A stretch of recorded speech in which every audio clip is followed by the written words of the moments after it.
hidden from the light. Whispers turn to screams, shattering all your dreams.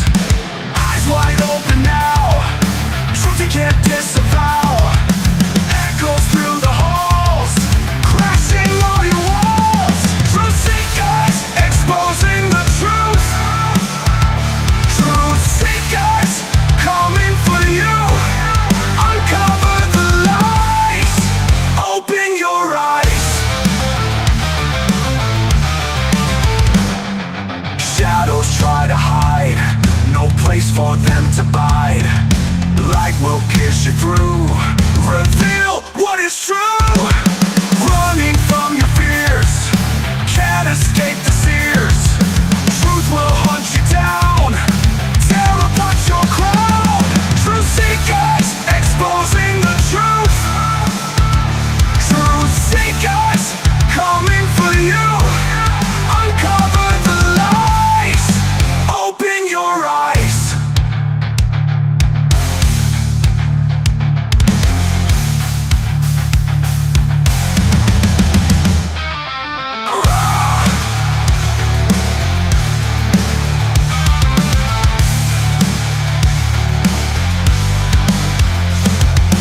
Eyes wide open now, truth you can't disavow. Echoes through the halls, crashing all your walls. Truth seekers, exposing the truth. Truth seekers, coming for you. Uncover the lies, open your eyes.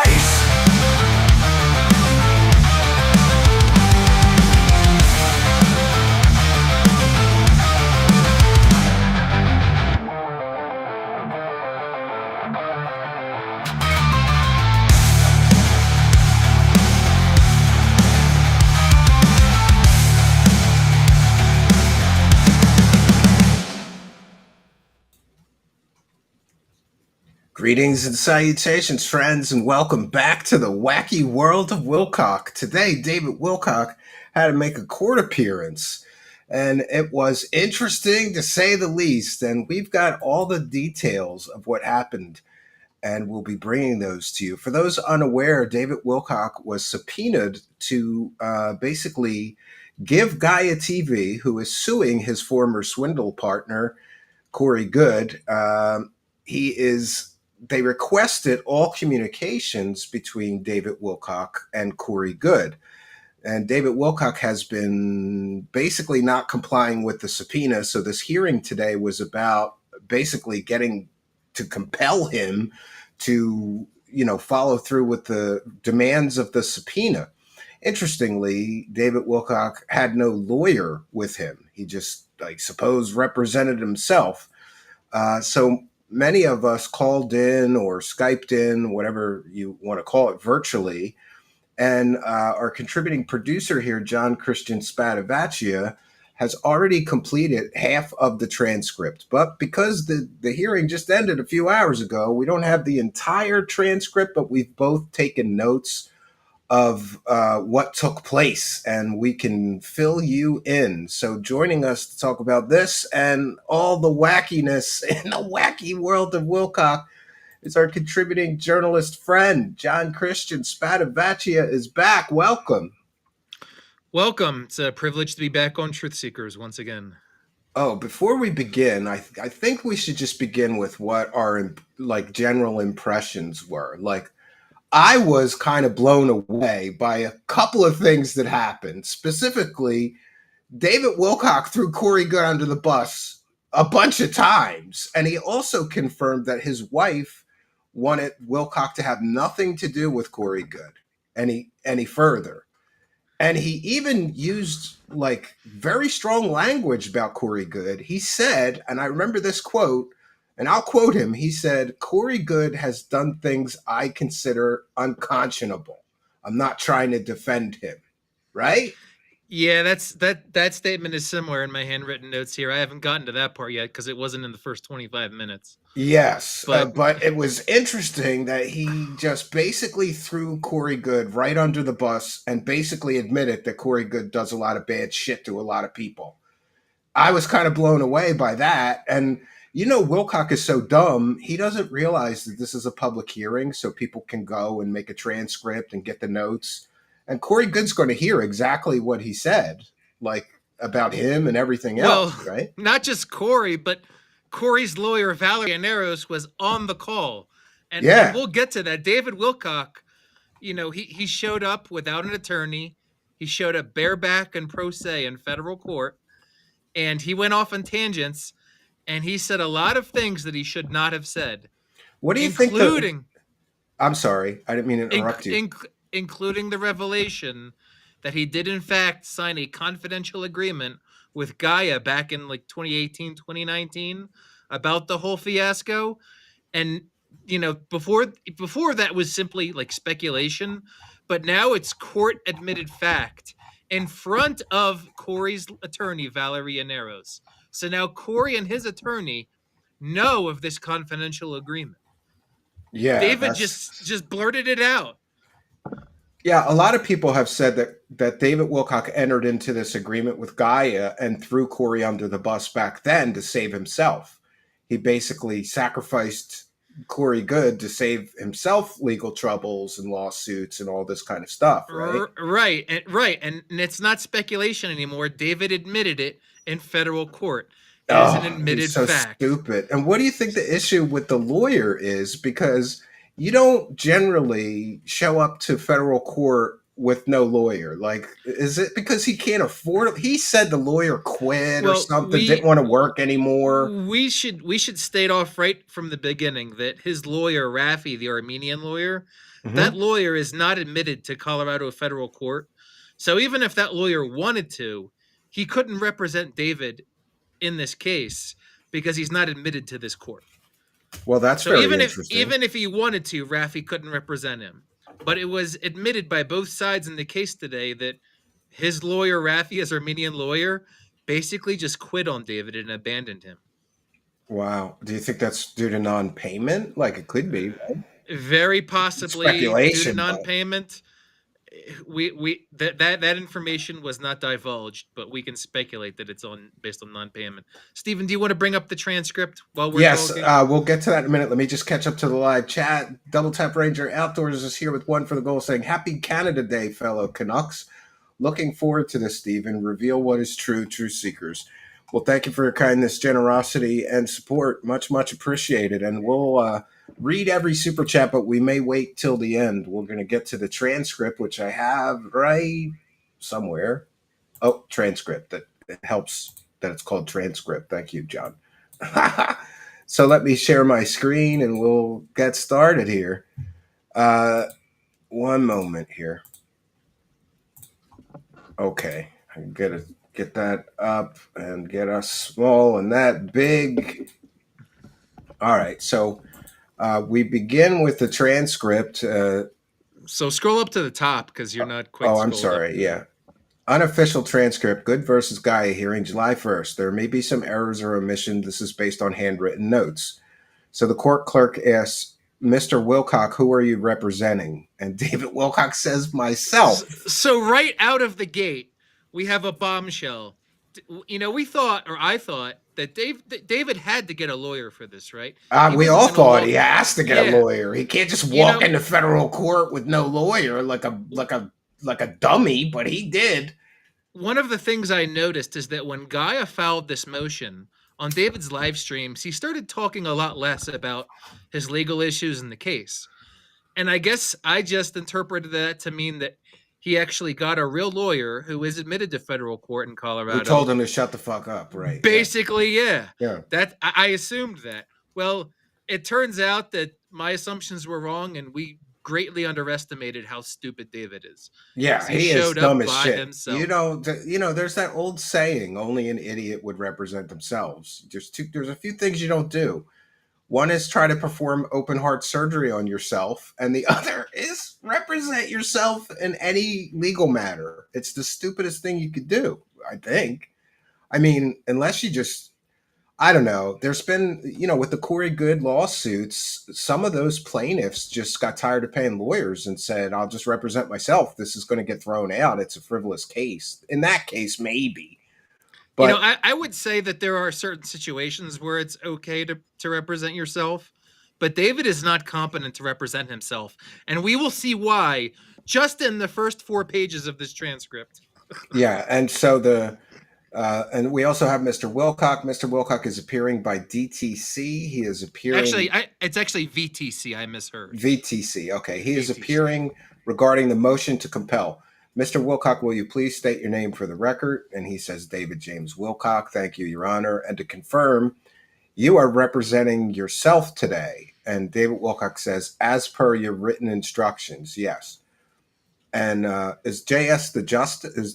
Judge Starnella, yes. Judge Starnella. Okay, thank you. Great, perfect. I did receive your email to Chambers. In the spirit of moving things along, I decided to keep our plans in place.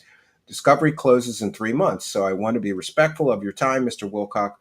We have got 2 things teed up for today. We have the motion hearing and a discovery dispute. We will handle the motion first. Once that is done, you're free to go about your day. He says, okay, great. The judge says, so I've got a motion to compel. It's on the docket. They indicate they have tendered a subpoena to you, and we have been working with you on search terms, and either you were non-responsive to some of their search terms, or in their mind, what was provided was inadequate. They also note you never submitted objections to the subpoena. That's a high-level overview. Counsel, do you wish to make further arguments? Gaia's counsel or lawyer, Ms. Dene, says, thank you, Your Honor. Just to add, Mr. Wilcock has produced certain documents that are responsive. I would characterize the production as more of a document dump than a production of documents that are actually responsive.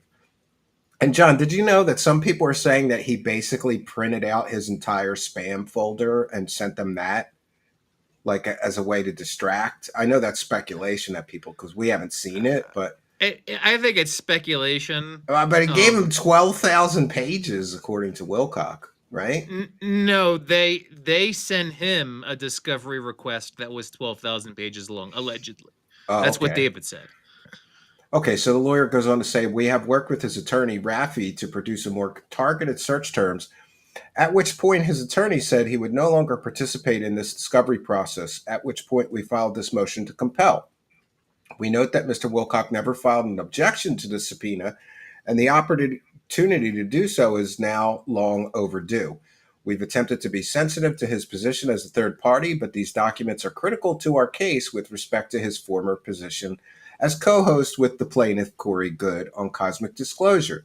And these documents are central to the counterclaims that Gaia makes in this case. They are very necessary and very relevant, and the proposed terms are narrowly tailored.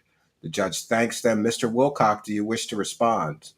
He says, sure. And here we go. Here we go. Dummy Wilcock. Sure, I work with the same attorney, Raffi, who I worked with on the original case with Gaia in 2018.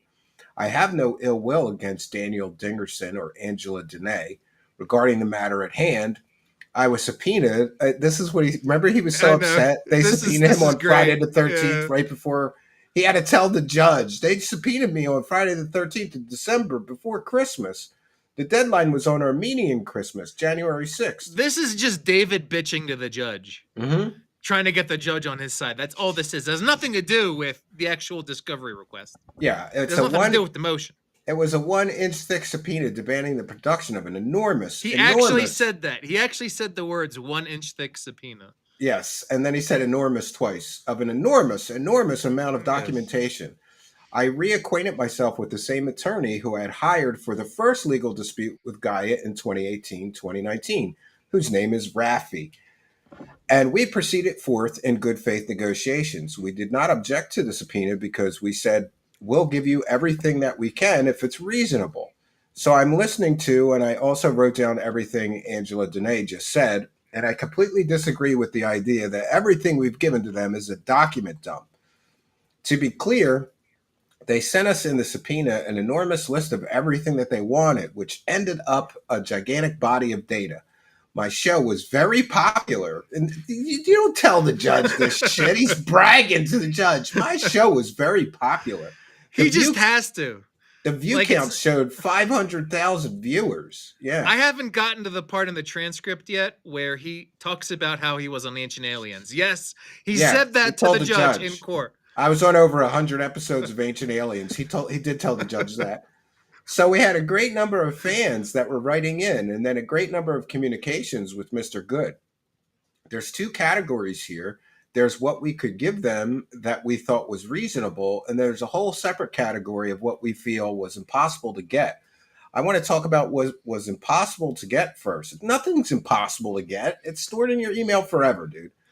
Now, And then well, hold on, Stephen. You'll see as we read on here, he doesn't address what was impossible to get. He just keeps rambling on. he's rambling. Yeah, I noticed that. This whole hearing, wasn't he going off on all these tangents, and the judge was like trying to get him back on track every time? Not just the judge, but actually Gaia's counsel, and it's in the transcript. We'll get to it here.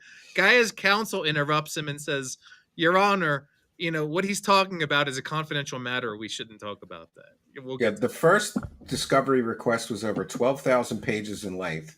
And this discovery request featured predominantly email because that was the main form of communication that I had with Mr. Good that was still recoverable as of today. It took an incredible amount of time to put this data set together. And what we looked for was Corey Goode and Gaia, or Corey Goode by himself. So Corey Goode contacted me in 2014, but we went into production as of 2015 in our show on Gaia. That has nothing to do with... Yeah, this has nothing to do with the request. He's just rambling. He contacted me around October. He might as well be talking about like his sister's cousin's first roommate back in 1999. Yeah. I mean, it's so stupid. Or living with that wrestler. Why didn't he tell the judge about that? I once lived with a wrestler. I know all about Dr. Doom. All about heels and faces. I submitted a resignation letter to Gaia in the beginning of July 2018. And so we gave Gaia's counsel, we as in Rafi and me, provided Gaia's counsel with all the emails that really I had with Corey, and they were in a searchable database, which my attorney didn't want to do. We gave them a searchable database. There are certain terms which they claim are actionable, and they have accused me of being deficient, and they aren't finding these terms in the database. That's because those terms don't exist. They searched the database for themselves, and it's, again, over 12,000 pages. See, that's what I'm saying. He gave them 12,000 pages. Gaia's he says that Gaia's initial discovery request was 12,000 pages. I guess is David saying he responded with 12,000 pages of his own? Like, is that the I'll legal see strategy? you in 12,000 pages, and I'll give you 12,000 more. Yeah, we participated in 2 rounds of discovery. Now we're getting into minutia, and they're introducing new terms like Blue Eagle. And I don't even know what Blue Eagle is. There is an overwhelming assumption that Corey and I engaged in malfeasance, which resulted in damages to their company. And they believe that I colluded with Corey to leak my resignation letter, and that once the letter leaked online, he put it on his own website. What are we talking about here? That some type of viral thing occurred that caused them damages. I wrote it when I was upset because I was quitting the company. I never intended for this to go public. He put it on his own website, John. I know. He put the resignation letter on his own website. There's information in the wild which leads one to reasonably believe that he did collude with Corey to leak it. Oh, I believe. But we'll leave that at that. But we'll leave that as my opinion and speculation. Wilcock goes on to say, "I believe I have information that proves I did not do this willingly." Did he put it on his website willingly? From my former webmaster. You mean the webmaster that put the resignation letter on your website and then he took it down when the shitstorm happened? Basically, yeah. Where I was telling him to take down any comment that was on my website that talks about this resignation letter. I don't want anyone to talk about this on my own platform. And here's where it gets interesting. My own wife wanted me to not even talk to Corey Goode anymore, and I continue to do so. But I got to say that after Corey Goode sued me or whatever it was. So I have to say here, there's no indication that Corey actually ever sued David. No, he threatened to sue him. That's what it was. Perhaps that's the most it ever got to. Yeah, was he threatened to sue. But David claimed in court that Corey did sue him. And he said, appears to be a falsehood. And by the way, I did receive it from Val, and that was a hell of a way to start this off. Now I wanted to replace him. I think it was Gaia wanted to replace him on the show. Well, he says that I wanted to replace him. That's what. Oh, that's what he said? He said I wanted to replace him on the show. I'd have to go back. I'll have to go back and look at my notes, but I believe he said I wanted to replace him on the show. Okay. And we did replace him with Emery Smith. By the way, John, this weekend I'm going to be broadcasting Emery Smith's drunk streams. All of them. There's like an hour worth of him drunk streaming. Corey then sues me, and I resigned from Gaia about 7 months later because I did not feel that either side of this was something I wanted to be involved with. I did not want to be involved with Corey anymore. I did not want to be involved with Gaia anymore. And yes, I'm sorry that my letter was so frosty. What does that even mean? Like, he's basically like asking the judge to like feel sorry for him. Yeah, Like, yeah, come on, man. This is not the venue to do that. yeah. David, you're running your mouth. He's running his mouth. And then he says, if I could have gone back and done this again, Your Honor, I would not have written that letter in that way. My ex-wife attests that I wrote it all in one night. My ex-wife can attest that I wrote it all in one night. Yeah, he's so proud that he wrote that 12-page rambling nonsense in one night. I'm trying not to get too detailed. I participated. No, you're trying not to get too detailed. Huh? Here it is. Here he admits to a confidential settlement. He says, I participated in a settlement discussion with Gaia after my resignation letter leaked on July 1st, 2018. I received legal action from them the day before my honeymoon, which they knew. So it basically ruined my marriage. It's not the cucumber's fault, John, that his marriage didn't end. It's not the fact that he could never make the woman come. It was the Gaia ruined his marriage. This is a very curious statement to me because David is basically saying that his marriage continued for about 3 years after it was already ruined. Because he didn't get divorced until the end of 2021. So he's basically saying, like, I was married to this woman for 3 years. And the lawsuit I received from Gaia via Dingerson basically ruined my marriage. Our marriage collapsed. The honeymoon collapsed. She went home early. She abandoned the honeymoon and left when I was trying himself. to defend myself. That's when I hired Raffi. It wasn't until the following January of the following year that we actually signed a settlement agreement after a week-by-week legal battle that cost me tens of thousands of dollars.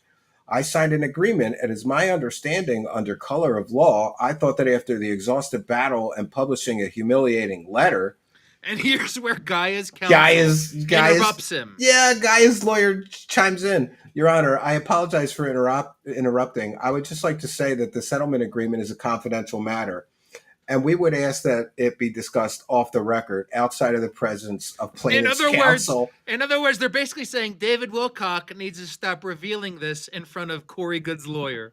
Yeah. And the judge says, I would also note that there are a number of people listening in on this hearing, and they are entitled to do as members of the public. Just be mindful.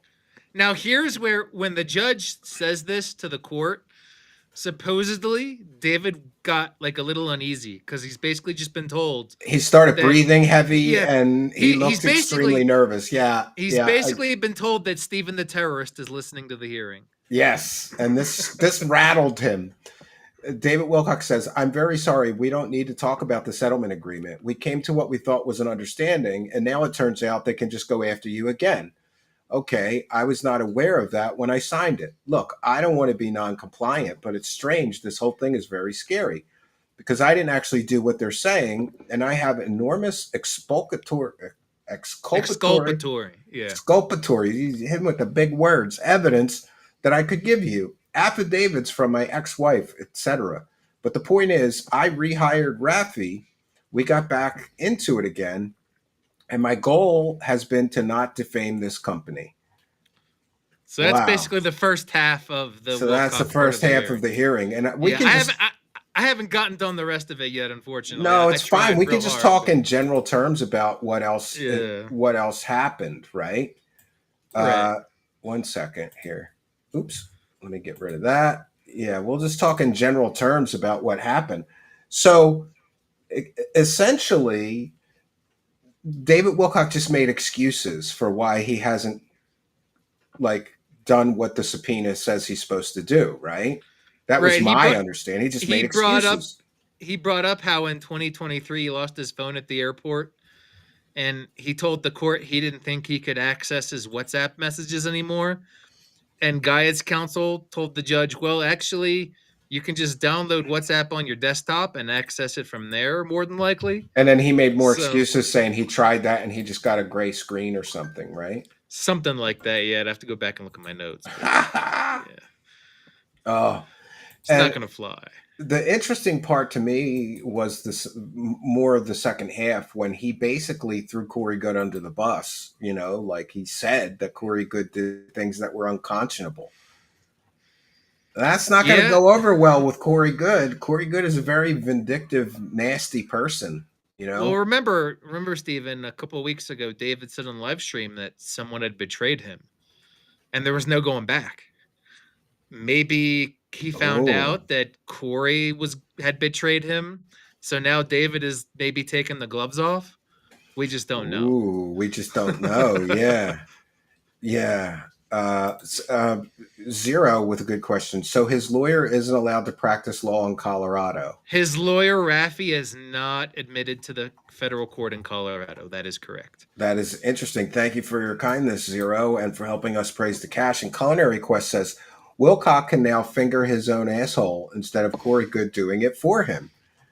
Yeah, you know, I can only relate things to my own experience, John. And if my wife absolutely demanded that I stop associating with someone or she would divorce me, because a lot of people have speculated that's one of the reasons she divorced him because he wouldn't stop playing with Corey Good, his grift partner. Well, it's no matter.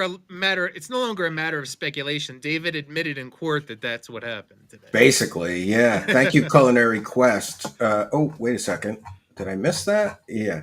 Troll says, "Will read Wilcock's parts in girly man voice." Well, we'll get our friend with the Gayinator 2000 on this. I think we're gonna. There's listen. We're not allowed to record or broadcast, but we can make an AI from the transcript, right? We can make artistic representations. Yes. There you go. So we're gonna have Gay Wilcock reading the thing. Yeah, thank you, Culinary Quest. I thought I forgot to read it, but no, I didn't. And thank you, Troll, for your kindness, generosity, and support. So, the disposition or the outcome is what a lot of people are probably interested in. And thank you, Troll. So, explain to us what the judge ordered. Well, Sorry. yeah. So the judge, I didn't think the judge would do this. I didn't think they would rule from the bench during the hearing, but there were a couple surprises in this hearing, and one of the first surprise was obviously that Wilcock didn't get an attorney. Can you guys hear me? Yeah, I can hear you. Okay, I muted so myself. I apologize. So that way I gotcha. cough Yeah, in the so mic. Yeah. so that was the first surprise. The judge at the end of the first half of the hearing, which dealt with David and his motion to compel, or Gaia's motion to compel him, the judge did rule from the bench, and as expected, she did issue an order to force Wilcock to comply. She did issue a Oh. motion to compel, and not only did she issue the motion to compel based off of what Gaia asked for, She but she expanded the added scope. she She expanded expanded the the scope scope. of it, So now he's and got to deliver more shit. she expanded it in the form of he now has to produce discovery on the search term Thomas Crown. Oh, that's going to be a problem because that was the whole conspiracy. Right. Yeah. So So, she expand the fact that the judge did that tells me like the judge is done playing around, and this is things have gotten very, very serious. and also she must have researched the case pretty Sh significantly because I only think somebody that understands the whole story would even know what Thomas Crown is. I think that her You know, understanding of the case and the context of things that are going on, I think it's pretty good at this point. Jupiter's Madness. Why are they on different sides all of a sudden? Well, after Corey Good got fired or quit Gaia, he started suing everybody and threatening to sue everybody, including David Wilcock. And David Wilcock made a deal with Gaia where he basically blamed, I believe, he just blamed everything that happened on Corey Good being the bad guy to save himself from legal trouble. And so, but now Gaia TV is suing. Corey sued Gaia TV. The case got dismissed. Now Gaia is suing Corey Good. and they're subpoenaing all of the email communications between David Wilcock and Corey Goode because I believe they believe that will show like a conspiracy to wreck their company, basically, or damage their company in some way. So, and also after Corey Goode's spectacular legal failure and admitting in a deposition that he just made all his stories up, David Wilcock tried to slink away from him like he didn't spend 5 years selling those fake secret space stories to people for money that they claimed were true stories. Right. A couple months ago, David claimed on stream, like he complained to his audience that he hasn't had anything to do with Corey. And yet a year ago, he was at one of Corey's conferences. Yeah, he was complaining So, like, "Oh, I haven't done shows with Corey since 2018." Well, you just did a live event with him a few months before you said that, so you're still involved directly with him.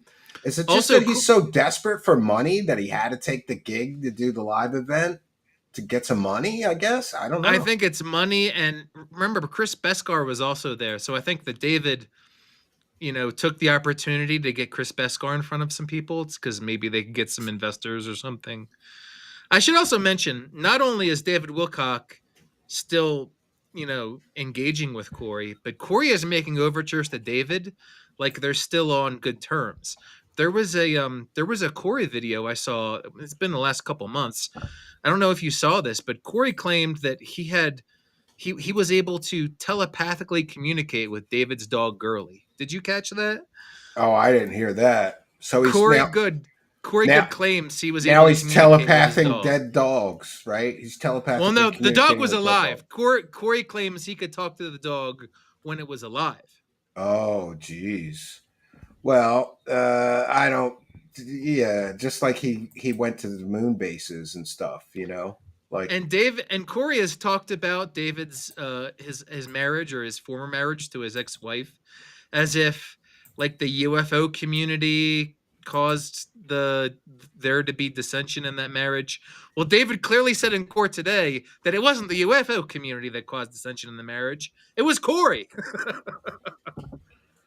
Oh, geez. Yeah, it was Corey caused a lot of the problems in their marriage because it was Corey.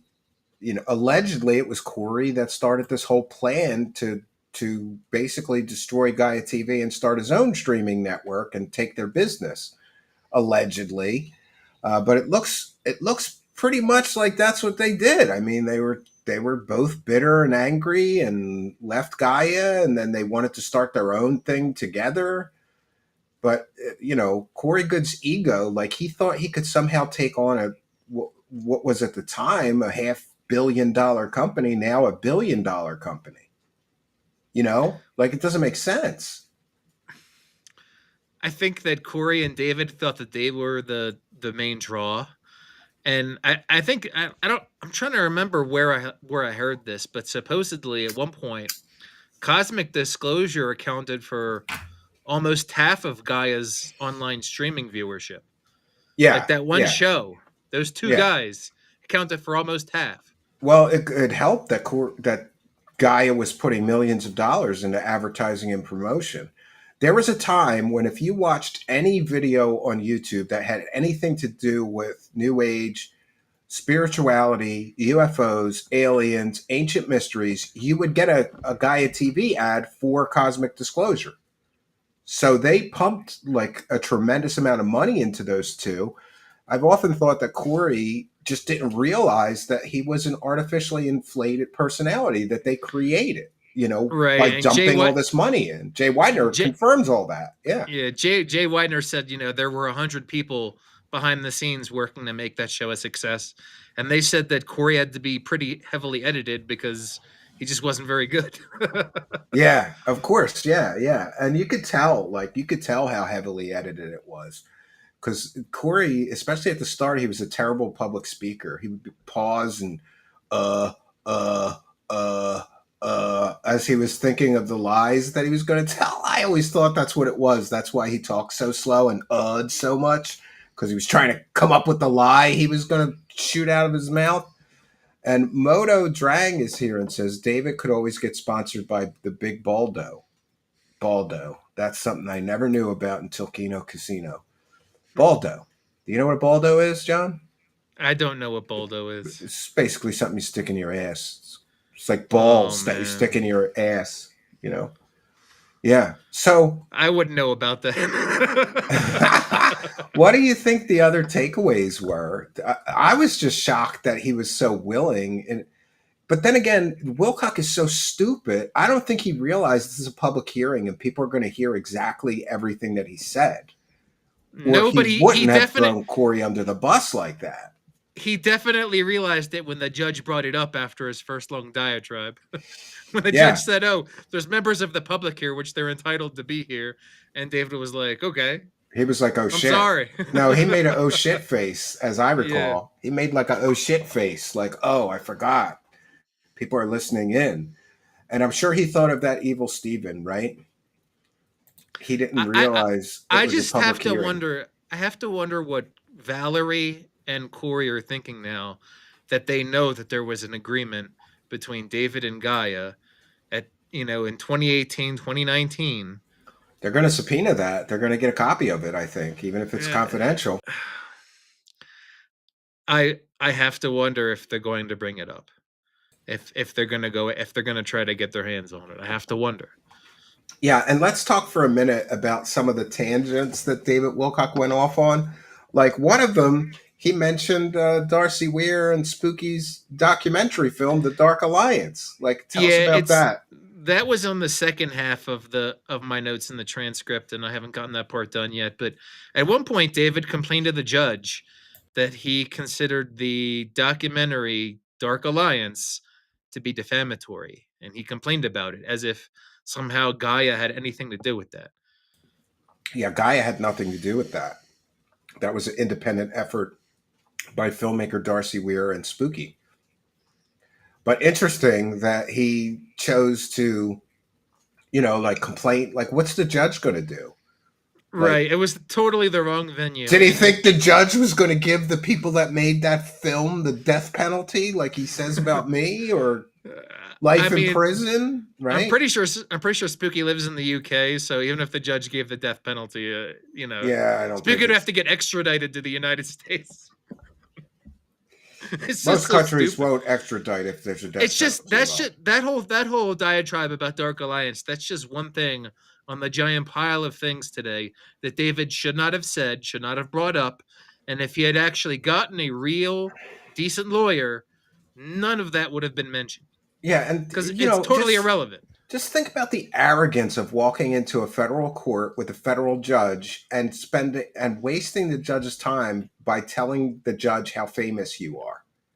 Like, he couldn't help himself. Did you notice, like, several times during this, he bragged to the judge about how famous he is, how many views he gets, how many fans he Right. has. It was When cringeworthy. people represent themselves pro se in court, the judge is typically inclined to like give a little bit of leeway because they know that they're not like a professional lawyer, And they don't and know they better. know, yeah, they give him a little bit of wiggle room. But David took that wiggle room and he put in Ran so with much it, yeah. stuff. Yeah, he put in so much stuff I into the did, court record, yeah, and into I public did, court record that shouldn't be there.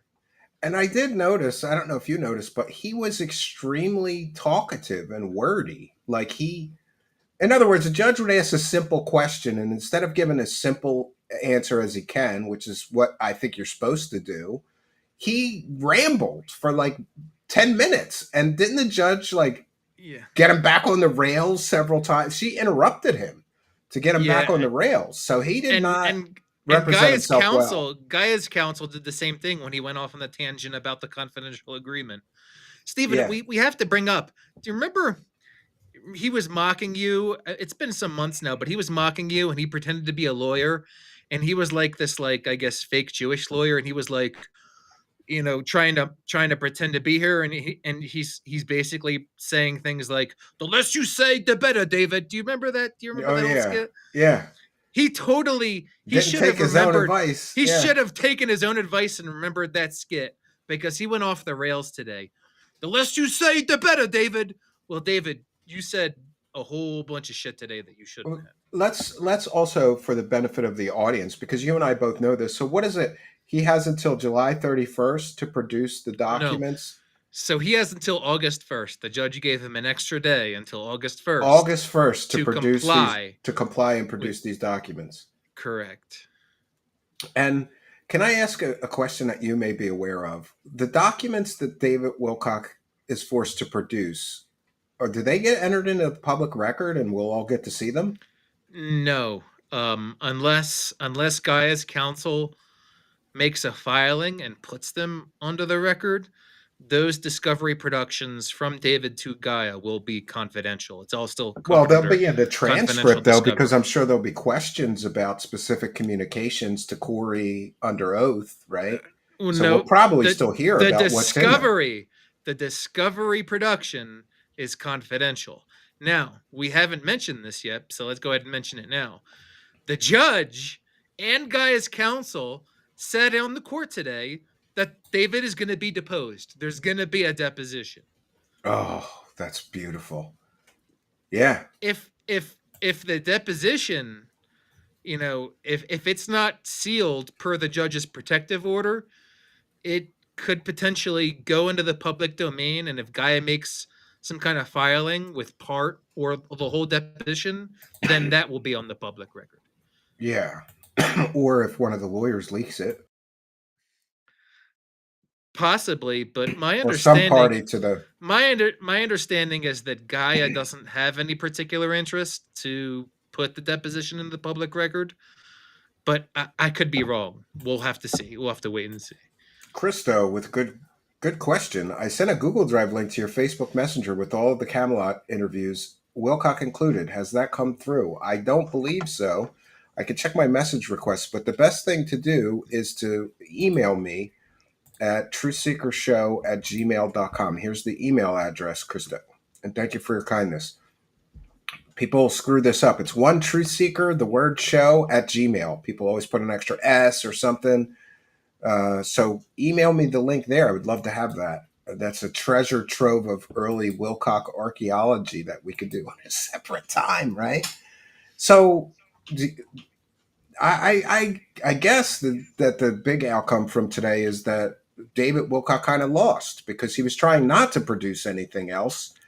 Well, And he didn't kind of lose. He lost. He lost completely. big time. He completely Yeah. lost. Big loss for him. I mean, the yeah. judge expanded Gaia's motion to compel.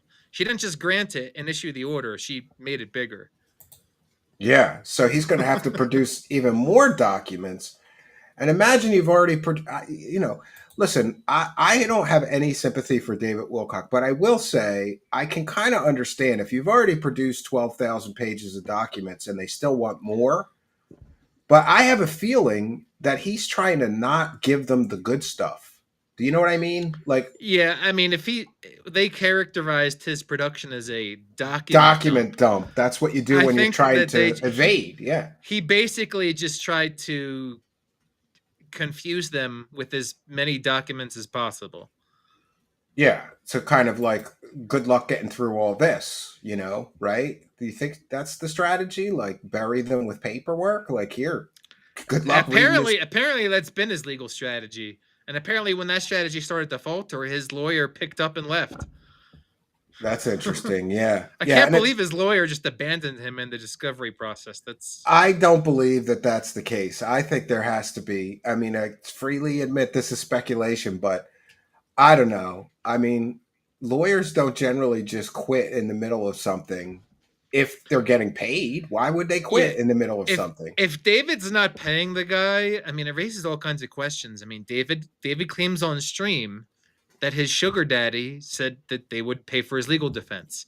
We also now know, as of the last couple streams, David has admitted that he has a business loan that he's living off of. So he's got credit too. So he's got a sugar daddy. He's got credit. He's not using any of this to get legal counsel, like proper legal counsel. It doesn't make any sense. Why would he not hire? Like, if your lawyer quits in the middle of something, for whatever reason, he's saying the guy's parents are dying, he's dying. I don't think David realizes how much skin he has in the game now. It was repeated in the court today that, David is not a defendant in the case. He's not a party that's been charged with anything. Yeah, but if David does not comply with the judge's order and He'll be held satisfy in the court contempt. and Gaia by August 1st, he is going to have skin in the game. He's going to have cash penalties, monetary sanctions.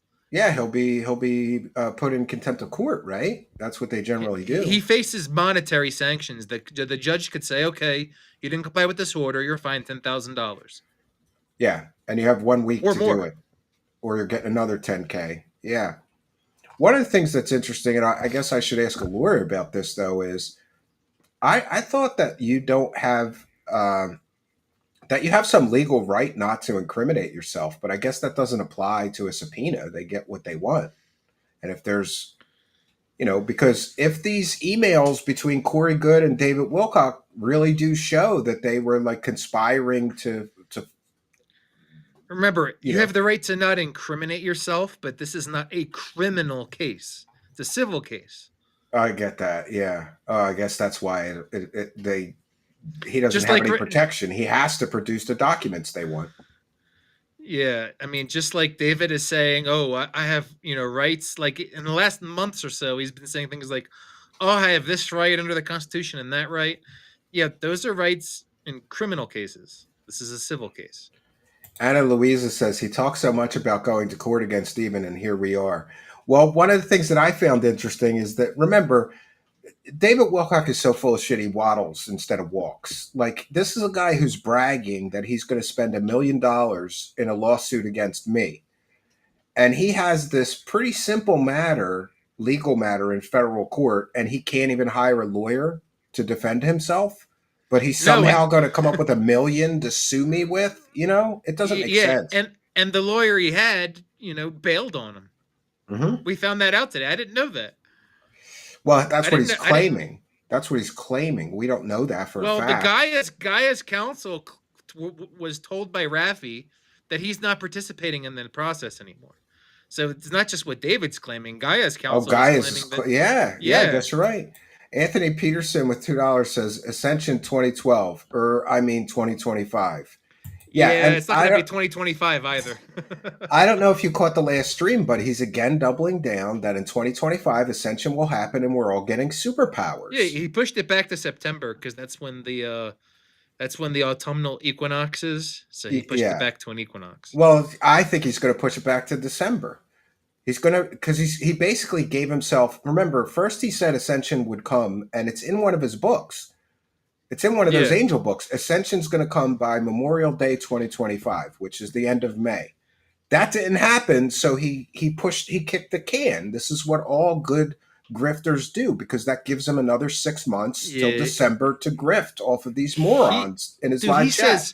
He says crazy things in the angel book, Stephen. I don't know. I don't think you've had a chance to actually go over the angel books, the Michael Michael prophecies. I have a little bit, but it's so word salad nonsense that I can't get through it. I can't. So I got finished because the first two were available for free. So I actually read a good portion of them, and I had to review, all of them for relevant Stavati information for the book I'm writing. Sure. He says crazy things in these books about like Stavati and stuff. Like he claims at one point in one of the books that an investor offered, to buy Stavati for $1 billion, and they turned him down allegedly. Yeah, that's just an unbelievable story. But you know what? And Stephen, David Wilcock also writes in one of the angel books that Stavati is going to save the world from the Draco. He said that. He writes this. Yes, he writes it. He didn't say it. He wrote it. Well, yeah, Chris Beskar built all these spaceships that we could use to battle the Draco reptilians, right? Is that what he's saying? Yes, and I was forced to address, like in my book, what the Draco are briefly, and explain to the reader that they're like a bipedal reptilian being that David thinks they're basically the V aliens, but bigger. Yeah, basically. Yeah.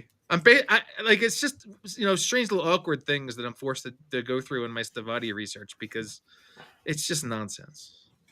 RP says, "Look, come September when we all grow psychic ball sacks out of our foreheads and achieve a hive consciousness, you're going to feel really silly, aren't you?"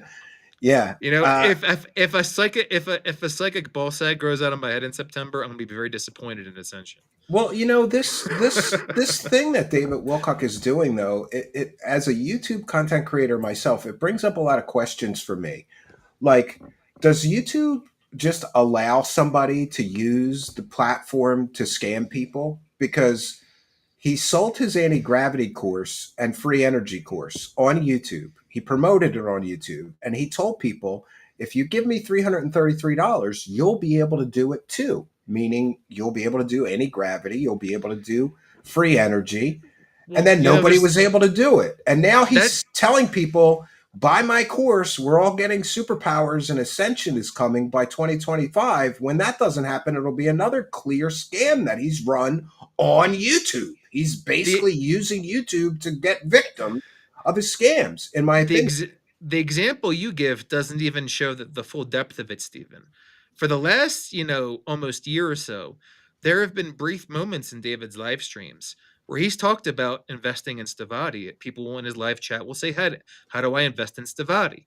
And David has said things like, send us an email and we'll get back to you. But David has also said things like, oh, we have a private placement with some slots left.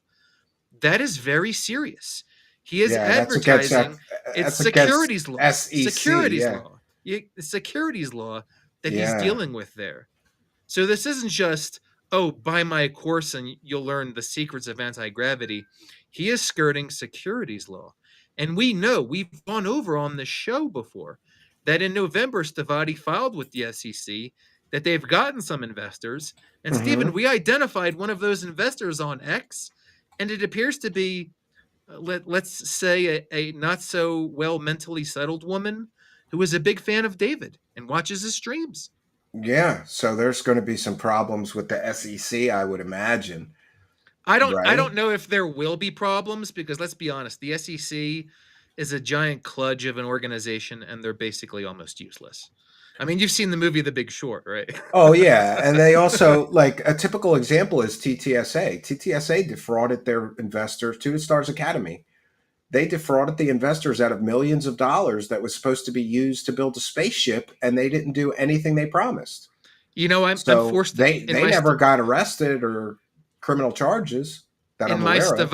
In my Stavati book, I am forced to talk a little bit about TTSA because David Wilcock has said in multiple instances that when he got involved with the company, he reached out to Tom DeLonge and tried to sell Stavati to Tom DeLonge, allegedly. Yeah. Oh And I gosh. personally contacted TTSA about the issue and told them I'm writing a book and that I have questions about this. And they directed me to their media department, so I contacted their media department and I never That's heard Tom back. DeLonge's sister. Yeah. Yeah. That's another part of the scam. Tom DeLonge's sister allegedly, well, we know from the SEC filings, he paid his sister $150,000 a year to be the media rep for TTSA. I've sent 27 emails asking questions. She never even replied to me. So Well, how are you paying somebody $150,000 a year to deal with media relations and they don't even answer an email? You know? now I don't now I don't feel so bad because I only sent one email and they didn't respond. But you No, sent 27 and I've got sent no a lot of response. emails, never got any response. And after a while I would do it just so that I could keep upping the number. Like I could say I sent 10, then I sent another 10 with the same questions. They won't ever answer the questions. That was basically like a Lucy in the football. They took all this money from people, and allegedly Tom DeLonge spent all the money making that horrible movie, like Monsters of Hollywood or whatever. It's like a horrible B science fiction movie with like monsters in it. He spent all the money on that, not on what they promised the investors. So Well, I'm also forced to talk a little bit about Hal Putoff because Hal Putoff is Tom DeLonge's partner in TTS. one of them, And yeah. you covered this a little bit more recently, but David Wilcock and some people like Ed Kabursky talk about this guy Ken Shoulders, and they talk. You know who I'm talking about, right? Yes, Well, there's yes. certain instances where there's this whole conflation between Ken Shoulders and Salvatore Payas, which, hmm by the way, I reached out to Salvatore Payas and confirmed from him. He did respond to me that Ken Shoulders or no one else has anything to do with his patents. Sal's patents are his own; they're the product of his own work. No one has anything to do with them or helped him with them in any Do you way. believe those patents are at all valid? Because listen, if you could actually do the things that are in those patents, you would win Nobel prizes. You would make billions of I'm dollars. I'm You can't forced to show us anything working. I'm forced to address that in my book and discuss the patent system in the United States, how it works and how they give out patents. It's not You don't have to it's not show them it working. Yeah. right. You do not have to show them it works. They just have to think that someone of reasonable knowledge could do something like that. That's basically the criteria for issuing a patent, other than it being, a Yeah, because unique and people original work. falsely say if those patents didn't work, they wouldn't get the patent. That's not the case. But There's lots Sal's of patents, there's no doubt about it. Sal's patents are his own work. Most of those patents, by the way, now, Stephen, the Navy, if you look at the patents up in the system, the Navy didn't pay the registration fees. And so those patents have lapsed and they're now, as of 2023, in the public domain. So if those patents were so valuable, why did the Navy not pay the simple registration fees? That's a big question. yeah, But his and patents are his also work. Ken Shoulders, back to Ken Shoulders. Ken Shoulders has his own patents. Most of them are assigned to this thing called the Jupiter Toy Company. Yes, a toy company. that's crazy. And on at least one of the patents, Stephen, one of the inventors is Hal Puthoff. That's interesting. Yeah, there's always that Scientology connection too. These Right, wackadoos. and I'm forced to address that Hal Puthoff was a level 6 operating thetan in the Church of Scientology. And I sourced the book that said this. A book came out in the very early 80s saying this about. Yeah, and he tried to play it off that he was just doing research. He wasn't a No, the Scientologist. book that I sourced, Him it's and called his wife were it's high-ranking called Scientologists. the book is called Mind Wars. I think it's called Brain Wars or Mind Wars. I forget the author's name off the top of my head, but the author explicitly writes in the book from the early 80s that Hal Puthoff has said he's in the church Yeah, and he's an active he member. wrote in a he also wrote an article in one of the Scientology publications, basically saying that he got remote viewing superpowers from taking Scientology courses. He said that Right. he got remote And viewing naturally superpowers, that I'm also forced to mention briefly the the Stanford Research Institute, SRI, which which by is a the total way, scam. It has nothing to do with. well, the remote viewing and stuff like that is questionable, but SRI has come up with some stuff, Stephen, that you probably have in your house. Do you have a self-cleaning oven in your house? I think so. Yeah, Well, SRI invented that. Do you have an really. iPhone? Yeah. Do you have an iPhone with Siri on it? I don't have an iPhone. No, I have Does an anyone Android else in your phone. house have an iPhone with Siri? No, we don't have an i Oh, anything because I poor. Oh, we have oh. an iPad. I think. Well, the Stanford Research Institute invented what turned out to eventually be developed into Siri. Really, So, that's yeah. pretty interesting. But they invented the self-cleaning oven. I've got one of those in my house.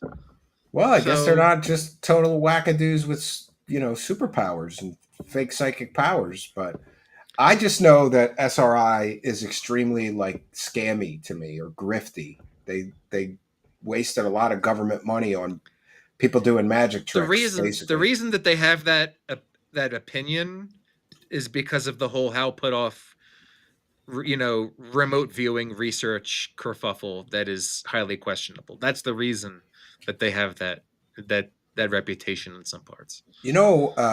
I forgot, but there's a few clips from last week's stream. Do you want to go through those?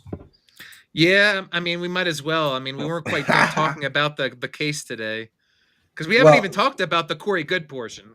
yeah, go ahead. What do you want to share with the audience about that? So after like the first 50 or so minutes, which was purely on David, the second half of the hearing really dealt with Corey Good and a dispute matter on his discovery that Guy had brought to the court's attention. So he took some L's And today too. the TLDR is, yeah, the judge issued 2 verbal orders on Corey and his attorney to produce documents, and the judge specifically ordered his attorney Valerie Llaneros to review all of the stuff that she's already given them because the judge thinks it's suspect. Wow, that's interesting. Yeah, so that's a big loss for Corey. And it was also interesting during this hearing And that, and she has until July 31st. The judge gave David an extra day to August 1st, but Val has till July 31st to comply with the orders. And the judge said multiple times her medical issues and her pregnancy are no excuse anymore. yeah, I was just going to bring that up. So she was basically using her pregnancy and her recently having I think she had her daughter premature 6 weeks early, and then she went out on maternity leave. And the judge specifically basically said, "Well, you work for a law firm. Get your get your shit together and get another attorney at your firm to handle this in your absence, right?" And then she responded by saying that at her firm there are no litigating attorneys that are actually admitted to the Colorado federal court. Well, that's interesting. Yeah, that is interesting. And I actually reached out to Valerie's new firm and asked them if anyone, was going to be appearing in her stead at this hearing, and I never got a response. It might That's be because interesting. nobody can. Well, also Valerie Llaneros, who's Corey Goode's attorney and sister of Teresa Llaneros, who had a bad falling out with the Corey Goode cult, which is crazy that her sister is representing. Yeah, the whole dynamic between Teresa and Valerie Llaneros is very culty. Mysterious. Yeah, it's mysterious. Very weird and culty. Yeah, but the lawyer Llaneros, Corey Goode's lawyer, has stated multiple times that Corey can't afford to pay her. So maybe she can't hand off stuff to other attorneys in the office because Corey's not paying. Right. He's not paying her. Right. Well, She's doing it for free. Can you imagine being Valerie going to some other lawyer in the office, be like, "Yo, can you appear at this hearing for me and do it for free?" Yeah, for my cult leader who claims that he time travels. I'm sure the partners and I'm sure the partner attorneys and associate attorneys at that law firm would just love to get that request. "Oh, can you do this for free?" Yeah, attorneys. Not only are attorneys not cheap, they certainly don't work for free unless there's some good cause that they want to represent somebody pro bono. Like, I used to work for an attorney that was a criminal defense attorney, and once in a while he'd catch wind of a case that he thought was a grave injustice, and the guy didn't have any money, so he would get involved. There's some good ones, I guess. Right? I don't think Corey's lawsuit that he initiated was she lost Valerie thinking that she lost every case. Basically, she lost every case, and she's on the hook, showing several liability for the attorney's fees that are due to CW Chanter, and we haven't actually gotten the ruling yet on the Gaia individual's attorney's fees, but I assume, based on the information that I'm aware of, that if the judge awards those, they will lose, and her and Corey will both be jointly and severally liable for those court costs. Maybe she should have thought twice. And here's the thing: Corey doesn't have any money, so I guess Val is going to have to pay up. Yeah, but let's talk about Corey Goode for a minute, because he was bragging that he was going to be on this big podcast to launch his new documentary on June 9th, and I didn't see any. Never happened. It never happened. Corey did say, I think last week, he posted there is now an IMDb page for the documentary. Yeah, Steven. But anybody you may want to bring that up for the audience. The IMDb anybody can do that, though. Right, anybody that doesn't mean anything. Get an IMDb Just making an IMDb page doesn't mean that your film is going to be distributed or that it's going to earn a single penny. Yeah, and Corey's last live stream was 1 year ago, it looks like. Well, he does live streams on Ascension Works TV, but that he no longer puts them on YouTube. Everything is behind a paywall now, because he knows that people like yourself and also the Hidden in Plain Sight podcast, review those videos under fair use, and Corey doesn't like that. Yeah. So he put everything behind a paywall now. The only thing that's not behind a paywall is Mike Wiskoski's prayer meetings.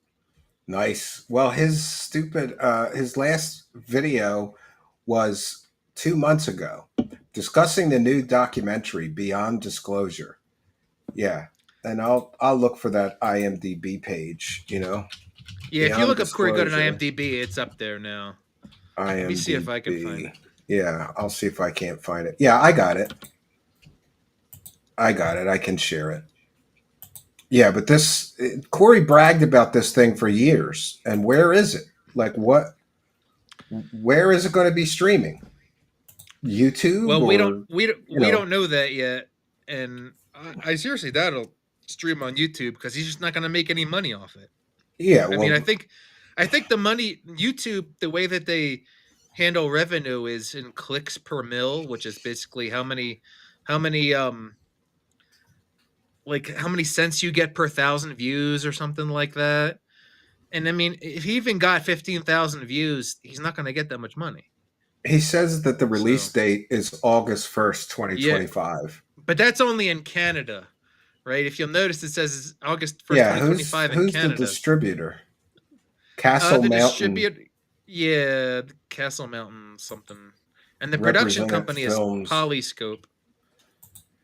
But Well, if that's it's interesting. interesting, it's interesting if you look at the producers that are listed, they're his talent agency. His talent agency are given credits as producing this film. He says, and That's it very says the questionable. budget was $250,000. I find that very Yeah. hard to believe. Well, I mean, Corey didn't pay that, so I mean, maybe, right? I he doesn't have that kind of money. He has, His corporate entity is bankrupt per his lawyer. His lawyer is not getting paid per his lawyer. And if you look up the corporate filings in Colorado for the Sphere Being Alliance or whatever it is, or what was it, a Good Enterprise Solutions, the yeah. corporation is not in good standing. It's inactive Oh, because they wow. haven't cured whatever tax or filing problem is there. Yeah. I mean, So I it's all know falling down. He doesn't have any money. yeah, I have an LLC, and if you don't file for a certain amount of time, your corporate taxes or whatever they charge you to have that LLC, they make it inactive. Mine's always active. And that's what happened to one of his entities in Colorado. His other entities, like Ascension Works TV, those are still in good standing last time I checked. Well, But that's interesting. Well, let's get to the clips here. We have lots of sizzle, Did I right? bring the sizzle today or what? Oh man. I found out there's a tag on the back of this. Can you see And that? his wife's It's again, John. $18, okay? And there's a QR code and everything. I think we Still on should this. I take a said, you know moment what? Let's leave it. to It's even mention more fun. how far we've gone here in his descent into madness. He's wearing $18 robes, bathrobes, and he's not taking the tags off. So how are we supposed to interpret that? Is he taking this back to the store and getting his money back after the stream? Like Could be, right? There was an episode of that there was a comedy show with a Scientology lady, and she started doing that. She started shopping and just returning it after the 7 days was up or whatever. Maybe he watched that. It was like, yeah, I don't have to buy sizzled robes. I could just borrow them from the store and return them. Maybe he's that you, broke, John. you know, if it gets worse, you know what the next stage is, right? He's just gonna start stealing stuff from the store like Winona Ryder. He's just gonna start stealing clothes. We're gonna see a news article. Oh, crazed man caught stealing clothes from the women's department. Spooky says, thinks it's fun to have a plastic tag on clothing. Has to be able to see himself while streaming. Says YouTube is targeting him. Says, I've had a bereavement, he says, with a shit-eating grin. Friend died, doesn't want to release her name, so he calls her Brianna. And oh, by the So way, I do want to address that. This idiot said he can't release this girl's name because then the evil Steven will go harass her family. And I just want to say, like, I would never do anything like that. Is such a ridiculous statement to say, oh, yeah, I'm just going to call some dead girl's family and make fun of them or something. Like, what kind of fucking monster is he trying to portray me as? Right? That's a clear attempt to try to paint me as some kind of a monster. I would never harass eh, somebody's eh, family if they had a tragic death in their family. That's stupid. he has to send across the message that everything is the fault of the big bad Steven. Yeah, exactly. Exactly. But you know that old saying, John, three things cannot long be hidden: the sun, the moon, and the truth. So he's just delaying the inevitable when this all comes crashing down. But let's see what else he has to say about his sizzle clothing. To have a jacket that's got I'm trying to make sure I can see myself, you guys. It's being very finicky now. Hold on a second. Let's just try to get this right. He's got to see himself to stream, John.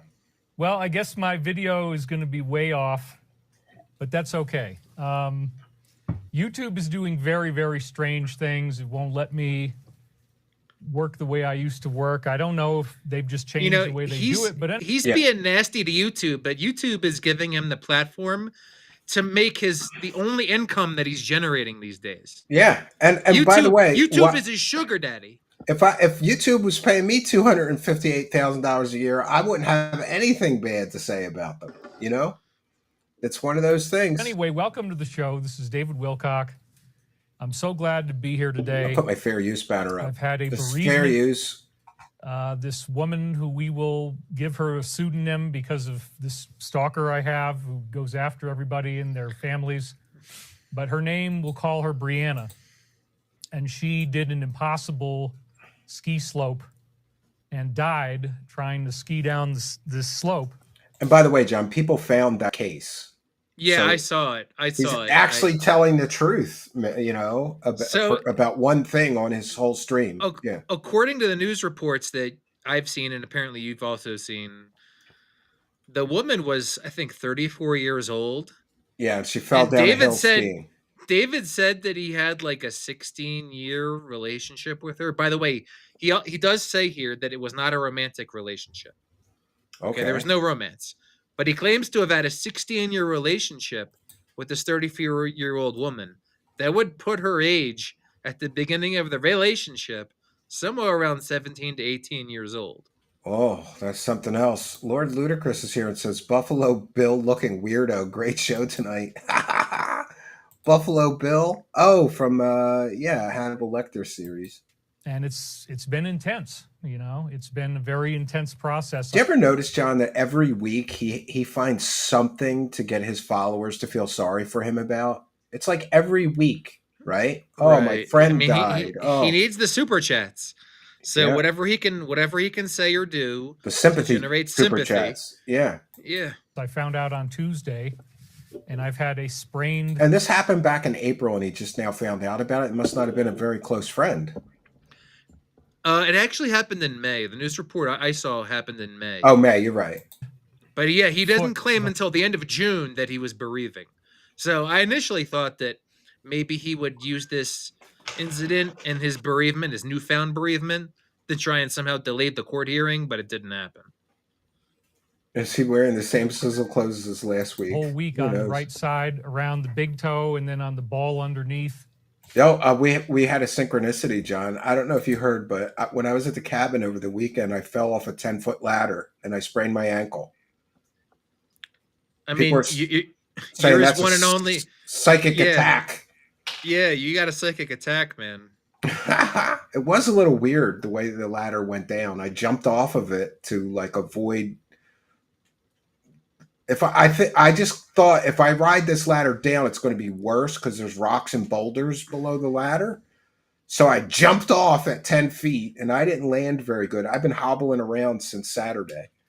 Right, but so you got hurt because of an incident involving, heights and a ladder. Apparently, David hurt his little foot just getting out of his office chair or something. Yeah, he hurt his toe. He sprained his toe. I couldn't walk right, and I've had extreme pain. Just the pain is so strong when you're lying in bed that you just basically have to fall asleep in extreme pain. This guy makes $258,000 a year. You'd think if he injured his foot, he would go to the fucking doctor. And by the way, I didn't go to the doctor for one very specific reason. The last time that I had an incident like this, I jumped off a stage and I sprained my ankle. But I was so full of adrenaline that I didn't even feel it until the show was over, right? I mean, I knew I didn't land right. But then I spent like 9 hours in an ER waiting, and then they gave me Motrin and an ACE bandage. So I didn't want to go through that again. So you know what I did? I gave myself Motrin, and I had an ACE bandage in my med kit. So. And they charge you $3,000 for that Motrin and ACE bandage, right? Yeah. And I have one in my med kit, so I'm not going. David's about to tell us how he dealt with it. Yeah, he's back on the marijuana. He's back on the marijuana. Yes. So it hasn't been the greatest, but all things considered, you know, thank you for your condolences. I do appreciate that. Sorry to hear that. Stay strong. Anyway, thank you for all your help.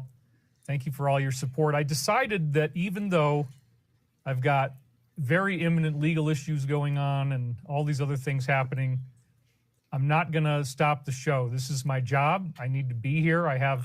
I want to make a point Spamming here. people is my job. Yes. He's saying, "Oh, you guys are lucky I'm streaming because I have all these legal issues and all this other stuff." He is so full of shit. He has to stream or He's he broke can't as shit. pay his mortgage. He's broke He has as to pay his shit. mortgage. Yeah. Yes. He's broke as shit. $6,000 a month. He needs the super chats. Where did you He hear hates doing 6,000 a month? Did he mention that his mortgage is 6,000? He's previously mentioned that his mortgage is $6,000 a month, which based on the price of his house and Yeah. and how much his down payment allegedly was. By the way, he got that from a whale donor. Nice. He got someone else's money for a down payment. So based on the price of his house and like property taxes and insurance and stuff, yeah, $6,000 a month sounds right. Yeah. But he needs the super chats. He needs them. No, yeah, he's making it out like he's a good soldier here. I need your money, Richard Whitney. I need your money, Ed Creeder. I need your money, Roger Zubarik. Tarantina, yeah. Well, where is Tarantina? We haven't seen her. It's been I think she died. Somebody 7, said. 8 months. Role, I feel, and it's my source of income. And if I don't do it on Sunday, then a lot of you guys end up missing me. Yeah, we all miss him. Not many clips. Unhappy. We'll see if we can't get him. I'm not unhappy, he says. David Wilcock talking about someone he says was a friend and compares it to a Remember, criminal. when he says these things in this way, like I'm not unhappy, the way you should translate that is he's incredibly miserable.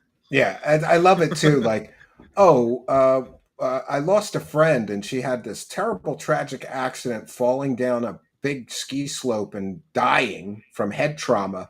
But I hurt my little toe, John. I hurt my little toe. So that's almost as bad as being dead. You know, it's so stupid. Not unhappy.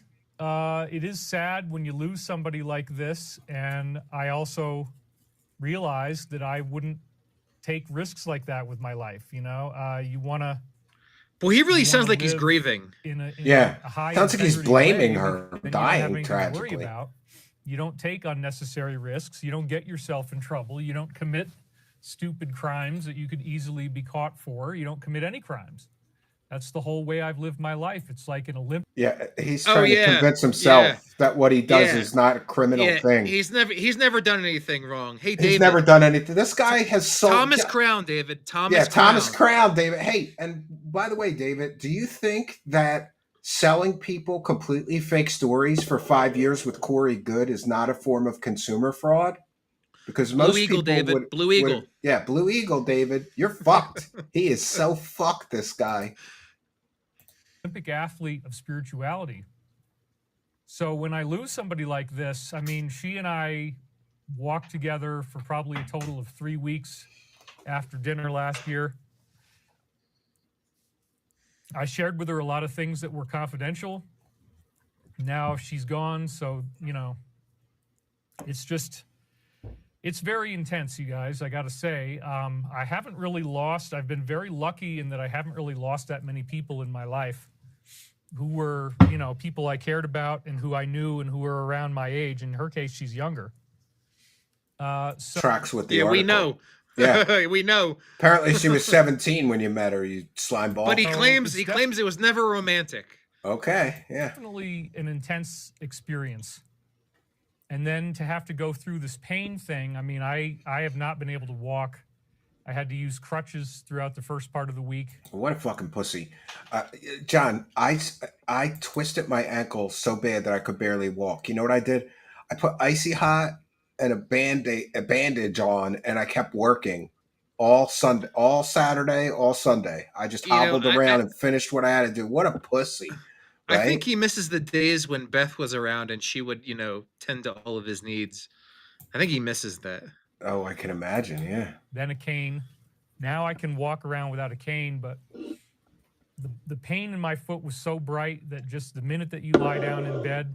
Yeah, I couldn't put my fucking shoe on Sunday to drive home, John. I had to drive home with one shoe because I couldn't get it over my foot. It was all A swollen. pillow where I'd hold my foot off the bed because the pressure of the foot on the mattress is like so freaking intense. Apart from all of the heartache that I've had, and this was a very devastating. I mean, don't get me wrong. Like losing Brianna was a shock. Because, yeah, we can tell you're grieving so badly. Yeah, he looks like he's so sad over this. I opened up to her more than anybody else since my divorce, and she's freaking totally dead. I mean, like the last. This is so insensitive to say something like that. I'm glad he clarified. She's totally dead, guys. Yeah, she's totally dead, guys. I'm glad he clarified that she's totally dead and not just like half dead. Partially dead. Yeah. 2,000 feet of her ski descent through something called a chute. She had lost control, and so I would imagine that. I like how he's talking about like the manner of her death. Like, oh yeah, it's just such an awful. Like she went down this ski slope, and it was like totally vertical, and it was totally illegal. Like he's just talking about this, giving all these details, and I'm just like, and meanwhile, you don't seem like you're grieving. Yeah, he does. You know. I don't understand that. I don't understand taking risks with your life where you might not win, but you want that rush, and you're willing to go to that extent. And that's the type of. I mean, people die skiing. Behavior. I mean, look what happened to Sonny Bono, Formula One racer Michael Schumacher. He got into a skiing accident, and now he's basically. I hate to use this term, but he's basically a vegetable. Yeah. I don't know. Skiing is dangerous. You should wear a helmet. My cabin is right near Blue Mountain skiing area, where it's like there's so many ski areas right near my cabin, and once in a while, one of my friends. Poconos. Yeah, it's Poconos. Once in a while, one of my friends that skis is like, "Oh man, you hit the slopes every winter," and I go, "Fuck no." Because I can ski, I have skied, but I don't like it. I think it's dangerous. You could fall down and break your head or something. It's dangerous. I had a few spills in my younger years when I was skiing, and I just said, I'm not going to do that. That and parachuting are two things that I would not do unless I absolutely had to. Right? We have criminal behavior on this planet. People who get off on. Let's make sure I'm not missing your donations. People who get off on. Yeah, he had to make sure he wasn't missing the donations, John.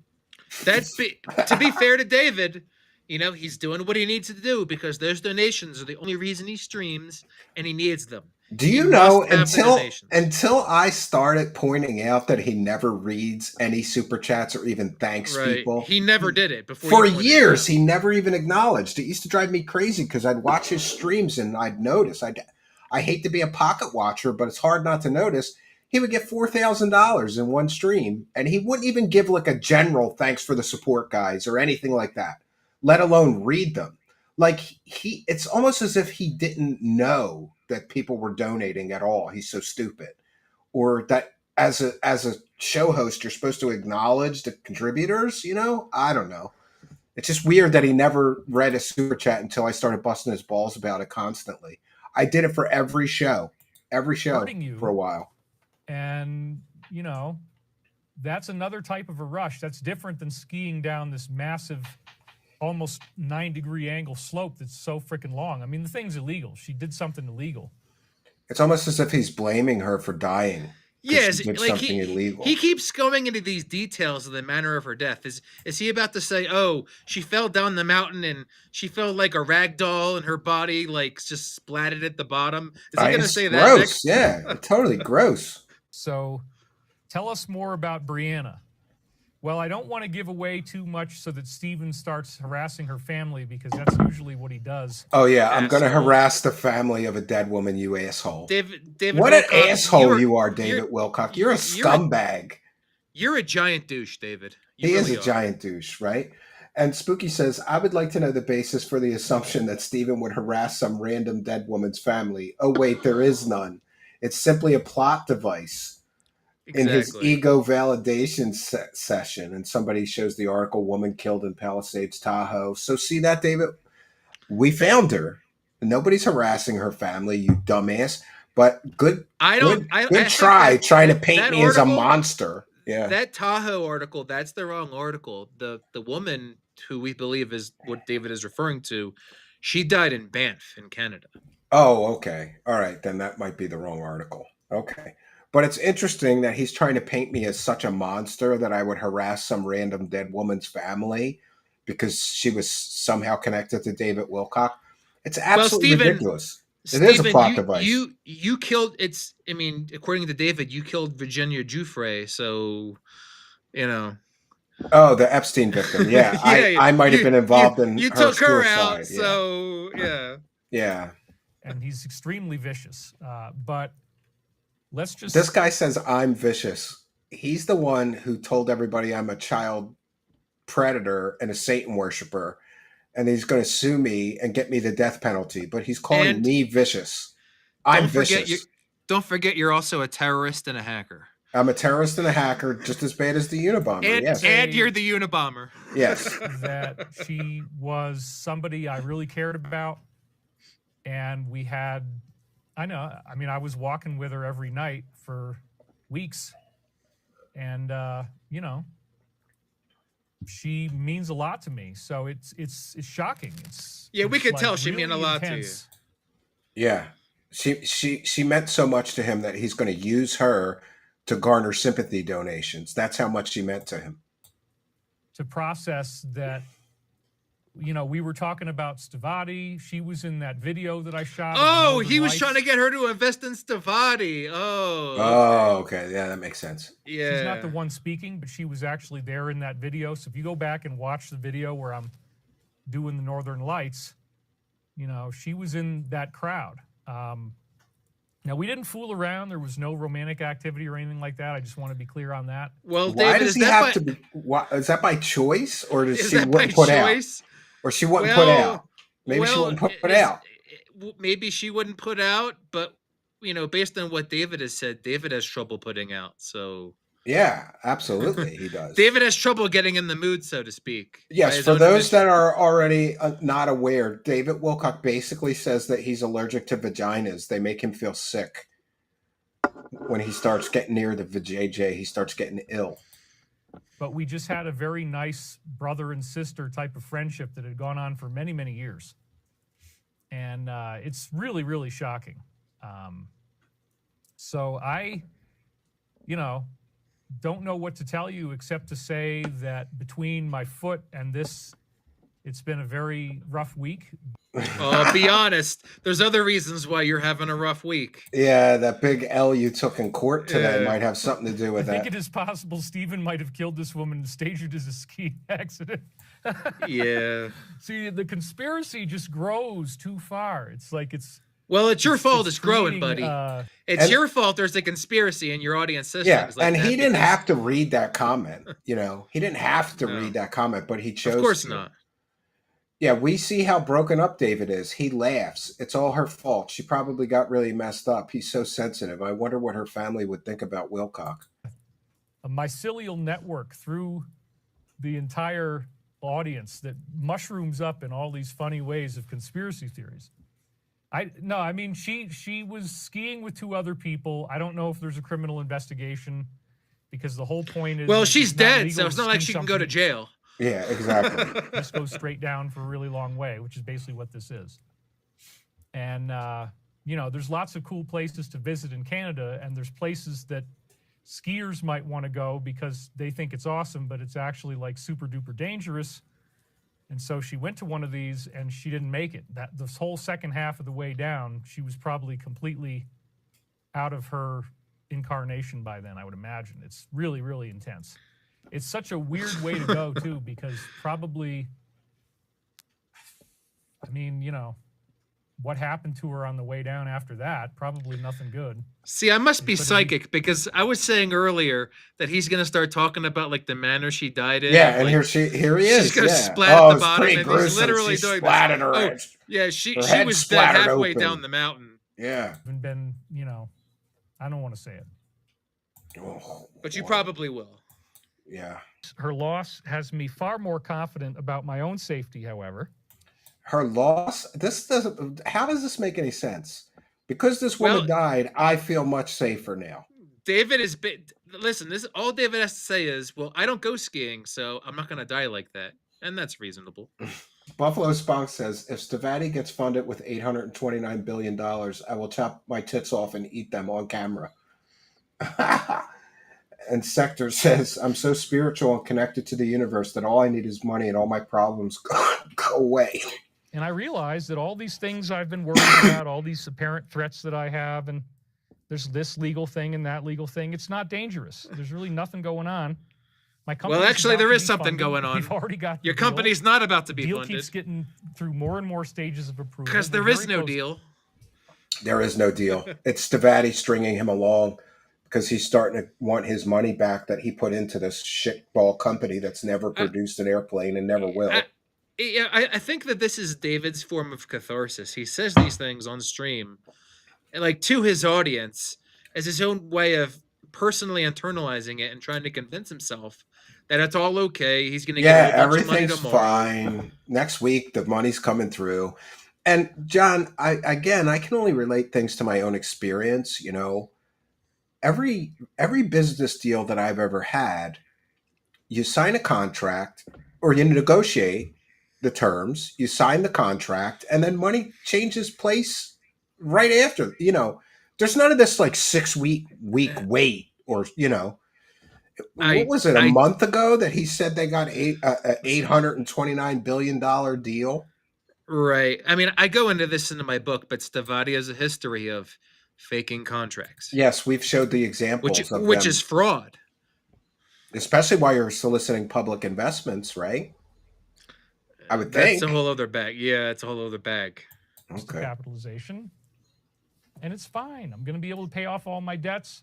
We're going to be able to make everybody happy. You know, anybody that I owe money to, anybody our company owes money to, all that is about to be taken care of. No, it's not. No, it's not. All those court cases are still open. The judgments are still against Stavati. Listen. They didn't even pay their fucking accountant. But he said everything's going to be fine. We're going to pay everybody. No, they didn't pay their accountant, and that $650,000 mortgage that was due all the way back in December of 2021, that hasn't been satisfied either. And I don't know if we talked about this on the show yet or not, but that mortgage holder that holds that mortgage, they appear to be foreclosing on Stavati. Stavati could have a second foreclosure upon them. So they're going to end up being almost $1 million in debt very soon if that goes. Well, they already are $1 million in debt, Steve. There'll be $2 million then, because I know they owe the investor that's suing them $5 million. They're going to be like $7 million in debt. Great. If we take their secured and unsecured debt obligations against them, I mean, Dimitrov alone is the $1 million principal plus $5 million in profit interest. That's $6 million alone. Wow. Oh man, you can't make this stuff up, John. It's like it writes itself. Oh, and by the way, I don't know if I think we forgot to mention this earlier. At the end of the part of the hearing that dealt with David Wilcock's issue, the judge in Gaia asked David Wilcock if he was going to be retaining an attorney in the future. And David said, Stavati's attorney. No, he wants them to send everything to Stavati's attorney. So that's an incredible admission. David is basically saying that Stavati's attorney is now going to handle his personal legal matters. It's a big question mark. And 2, David also said he was trying to get Valerie Aneros to represent him. Yeah, that doesn't make any sense. Why would you get the attorney that once threatened to sue you for Corey Goode to represent you? Because Val's doing it for Corey for free, so David probably thinks that he can get Val do it for him for free too. Yeah. We're zooming in. Hey Val, I need a lawyer. You want to represent me for free? Yeah, you're not busy enough representing Corey for years for free. Yeah. Right before the moment that it's happened, everything negative happens all at the same time. I got this foot injury. My friend dies. We got 2 different legal things going on. Yeah, those didn't happen all at the same time. Those legal issues happened years ago. The Gaia thing, that happened all the way back in 2017, 2018. Yeah. This didn't just happen all at the same time, David Wilcock. Stop lying. He's lying. You know he's lying because his mouth is moving. And that's the way life is, man. So after that's the way life is for you because karma. Midnight mark. Yeah, it is tough. So if you live it's so tough, with send me money. Integrity, then you are free from anxiety.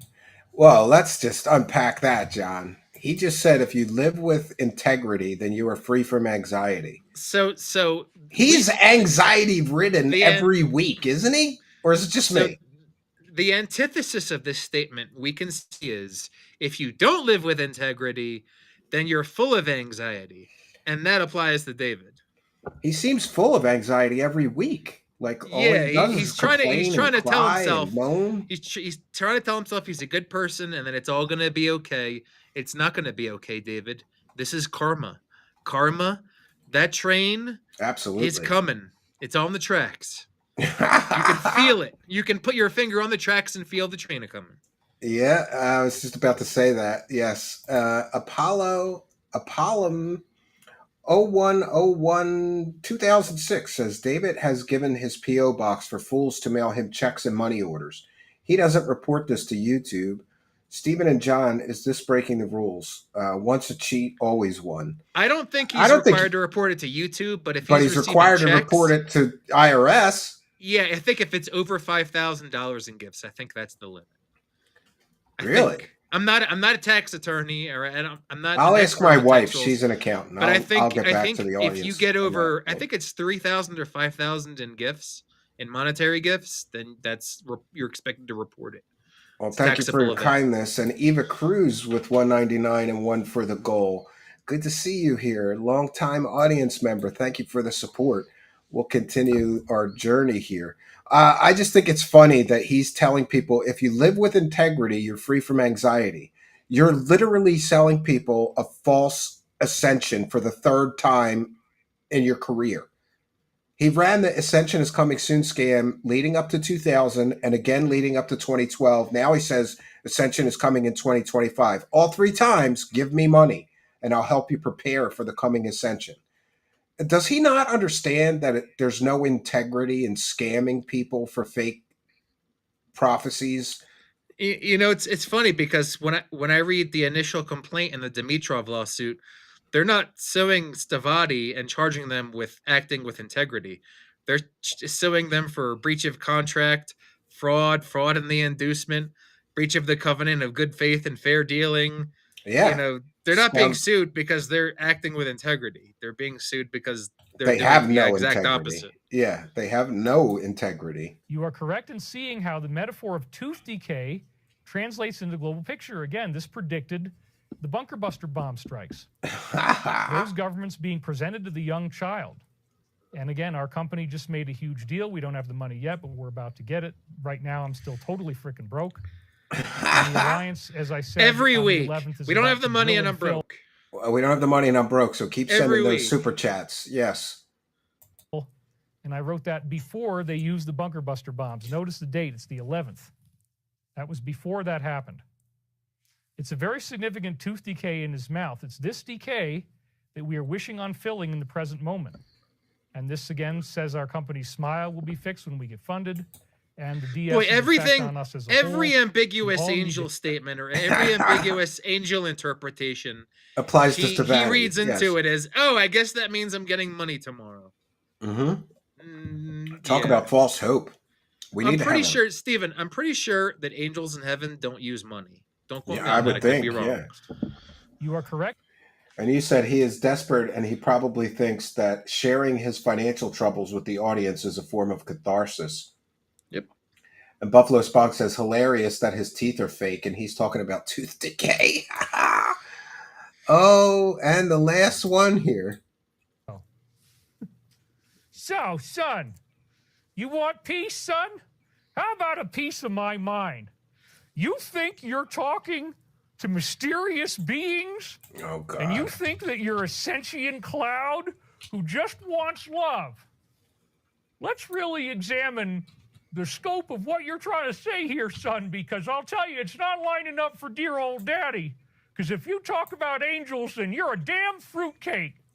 And you were already pushing the line on that fairy show, son. So wait a minute. Are you trying to tell us something, boy? I don't know what the heck is going on in your head. So help me God. You sure do have a vivid imagination. And I never intended to raise some kind of angel food cake Because let me tell you something, it's not every day that I start piecing together the tools of figuring out what's happening in your life. And I have to actually ask you, son, are you having some type of romantic involvement, a relationship with a goddamn chatbot? I've wait a been minute. piecing together the clues, son. You're talking about how much. I forgot. No, David. David, I- you don't have a relationship with a chatbot, but you clearly claim that you have relationships with angels. Yeah, it doesn't make any sense. I forgot I had a better clip of this from H-Bomb with the Gayinator. So, son, you That's want better. peace, son? How about a piece of my mind? You think you're talking to mysterious beings, That's better. and you think that you're a sentient cloud who just wants love. Let's really examine the scope of what you're trying to say here, son, because I'll tell you, it's not lining up for dear old daddy. Because if you talk about angels, then you're a damn fruitcake.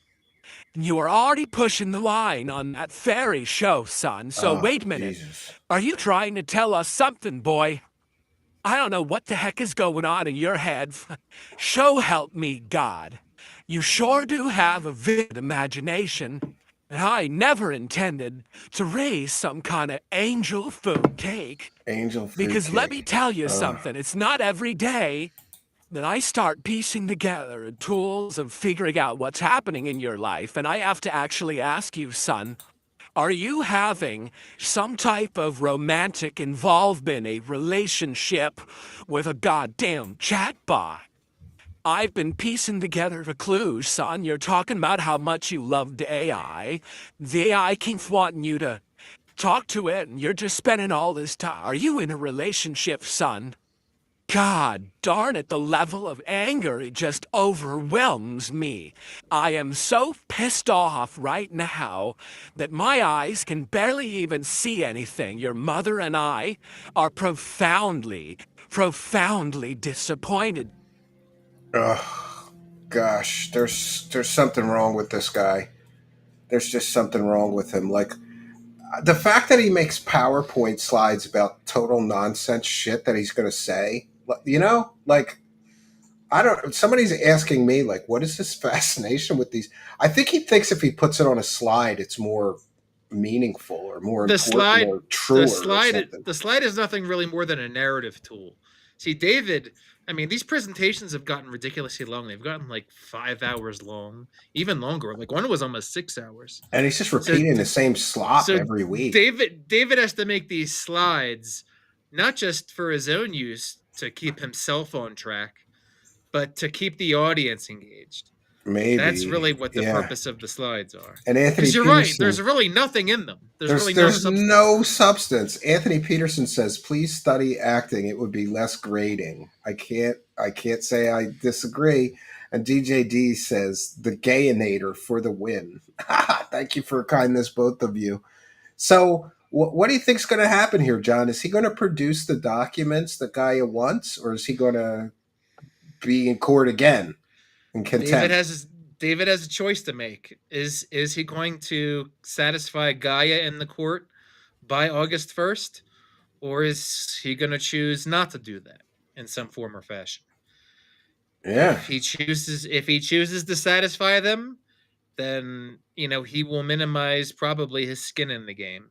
I think David Wilcock does like AI chatbots. Trolly Troll Troll is pointing out why.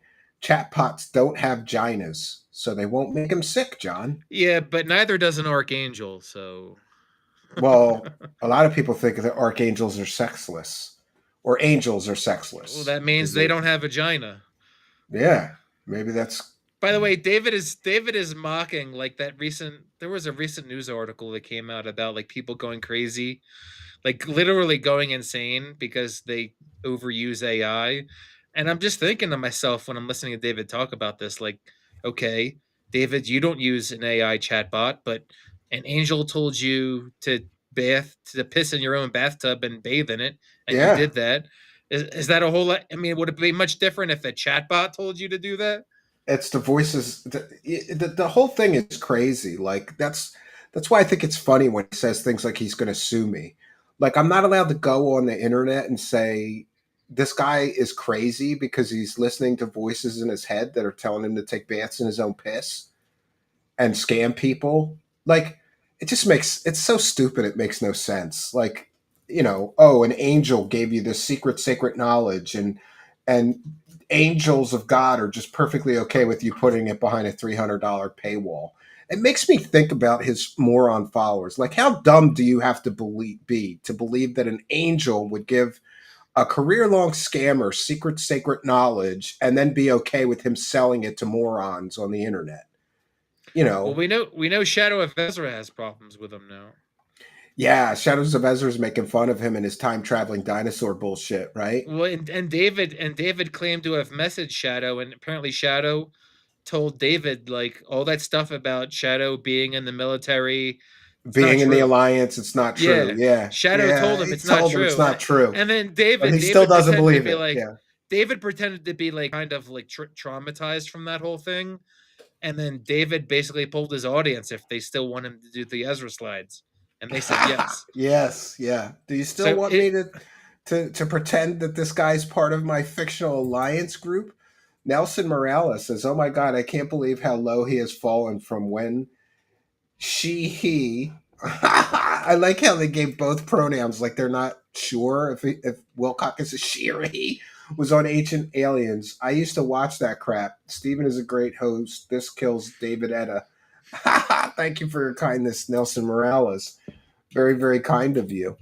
So this is a big loss for Corey Goode today, and this is a big loss for David Wilcock as well today, because yeah, it and I looks think like it I looks think bad for both of them.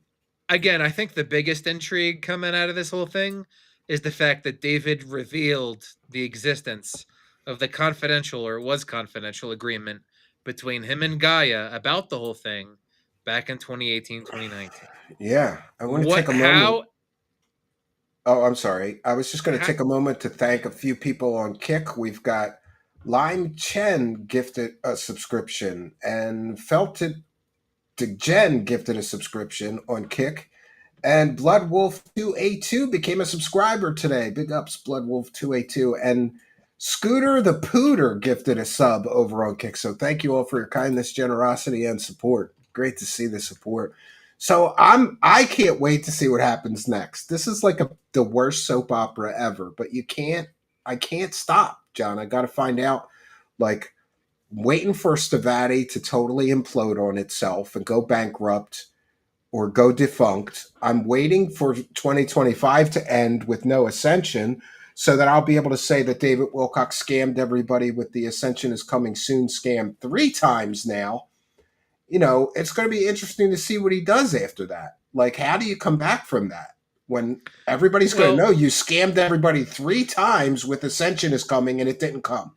David's ascension and his own sort of spiritual or whatever context on his live streams, that's a separate issue from Stavati. If we can reach the end of 2025 and there will be a new ascension, but Stavati hasn't declared bankruptcy yet, and I think David will, all things being equal, would probably just continue doing what he's doing. If Stavati does declare bankruptcy at some point, He's going to have to acknowledge it, right? I don't know, Steven. I think he might just stop streaming and we won't see him for a while. Because if they declare bankruptcy, he would have to know that it's all over. Chet has a very good question. And did David violate the confidential agreement by disclosing the confidential agreement?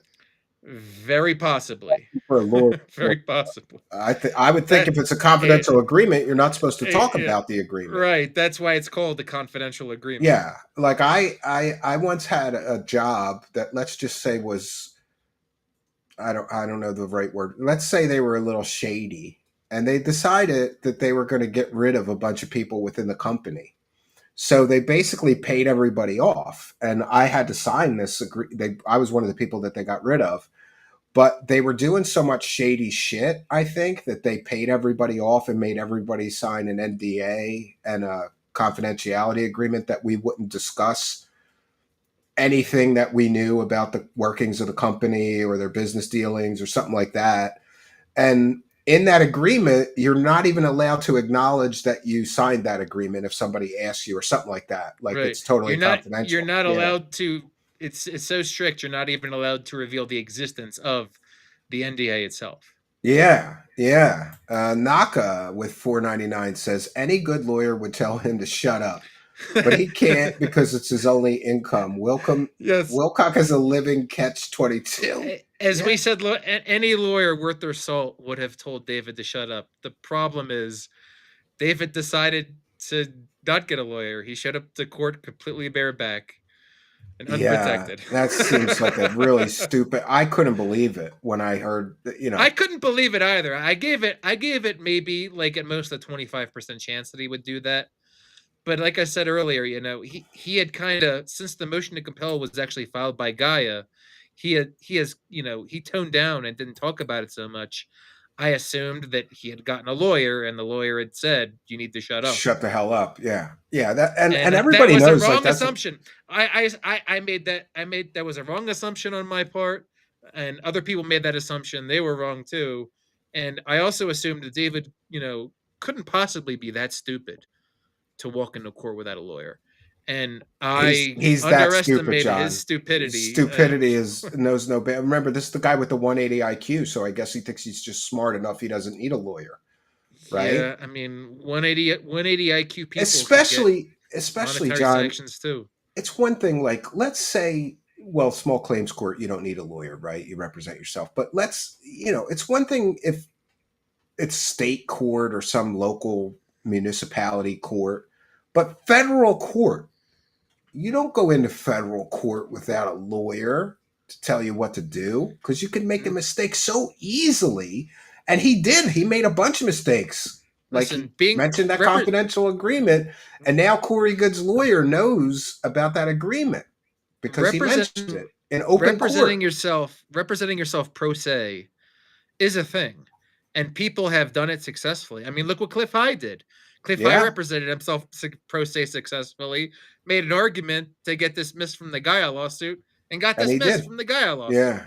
So if you're willing to put in the work and the time, and you're competent, and you're not a bumbling idiot like David Wilcock, you can. Oh, that other girl, Alyssa Monteballo. Yeah, she also represented herself against Corey Goode and defended herself against Corey Goode. It can be done. It can be done, but David is not the kind of person. It's a big risk. I think it's a big risk. You're taking a big risk. David, and the worst thing that you can do, and the most obvious thing you can do, is do exactly what David did today and go in and not really make an argument, but just spout from the mouth, go on a bunch of tangents, and reveal things that never should have been revealed, especially the existence of that confidential agreement, which Corey and his lawyer was on the call. She was in the hearing. They have to know about this. Clearly, she was present. She was listening in. So how are they going to react? That's intrigue now. That's a big thing to watch. What are Corey and his lawyer going to do now that they know that there's an agreement and David may have dimed them out years ago? The rumor was, and I agree it's rumors and speculation, so take from this what you will, but the rumor for years was that Gaia TV went to David Wilcock and basically strong-armed him, like, we're going to sue the balls off of both you and Corey unless you give us what we want. And what they wanted is for David to implicate Corey in all of the wrongdoings, I think. And so he basically gave them what they wanted and then wrote that apology letter and tried to move on. But it was interesting that he said, I never wanted that letter to be made public. I believe it was on his website for a time. I could be wrong, but I think that was after it first leaked. Then he decided, I get some website hits from this. You just reminded me, there was something brought up in court today that Gaia has been talking to Laura Eisenhower, because she's one of the ones that leaked the resignation letter. So they're talking to her and she's giving them information. According to her, Corey Goode contacted her and was like, you have to release this. You have to release this. You have to release this. And so she did. So Troll just asked, did Corey give up, or did David willingly give up this info without being questioned? And we looked at the transcript. He just went off on a tangent. Said there was the guy nor the judge asked David, "Hey, was there any agreement? Did you sign anything?"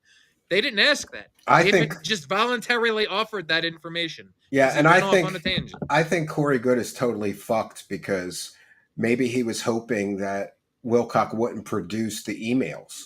But you know what's interesting is if these emails were between Corey Good and David Wilcock, why don't they subpoena Corey Good for the same emails? And then they can see if they both give them everything that was communicated. We right? don't know they haven't because remember Oh, after the yeah. David part of the hearing, Then it was they the Corey discussed part of the Corey's. hearing. But So I they think may have Corey's asked Corey for fucked that because David Wilcock looks desperate enough that he's going to do anything. He'll throw Corey under the bus. He said during the hearing that he believes Corey Good did things that were unconscionable. He used the word unconscionable. Yeah, So used he that really word. threw him under the bus. And So now- Nelson Morales in chat is yes, asking John, about David's forehead in real life. at the Air Forum. Actually, it doesn't look quite that big in real life. Oh, there you go. But thank you, Nelson Morales, for the kindness, generosity, and support. And Noka says, where can we watch this latest court appearance? You can't. You had to have called in, and you're allowed to take notes, but you're not allowed to record or, distribute it. It's not, No, at least that's my you understanding. You couldn't buy it on pay-per-view, but if the court wanted to make some money, they probably should have it on pay-per-view. You think, right? I mean, 1 second. Yeah, I mean, if the courts allow, some courts will allow you to record it and distribute it because it's a public hearing. You can file a motion with the court and ask the judge's permission, and then it's up to the judge whether or not they grant permission. You can do that. But without unless that's been done and you get permission from the judge, you could get in trouble. Yeah. Hearing. Yeah. So we were very careful to just, and by the way, just for the sake of transparency, John and I both called in, but unfortunately I have a family situation and I had to get my child off the bus. And of course, the bus was supposed to come at 3:30. It was 45 minutes late. It came at 4:15.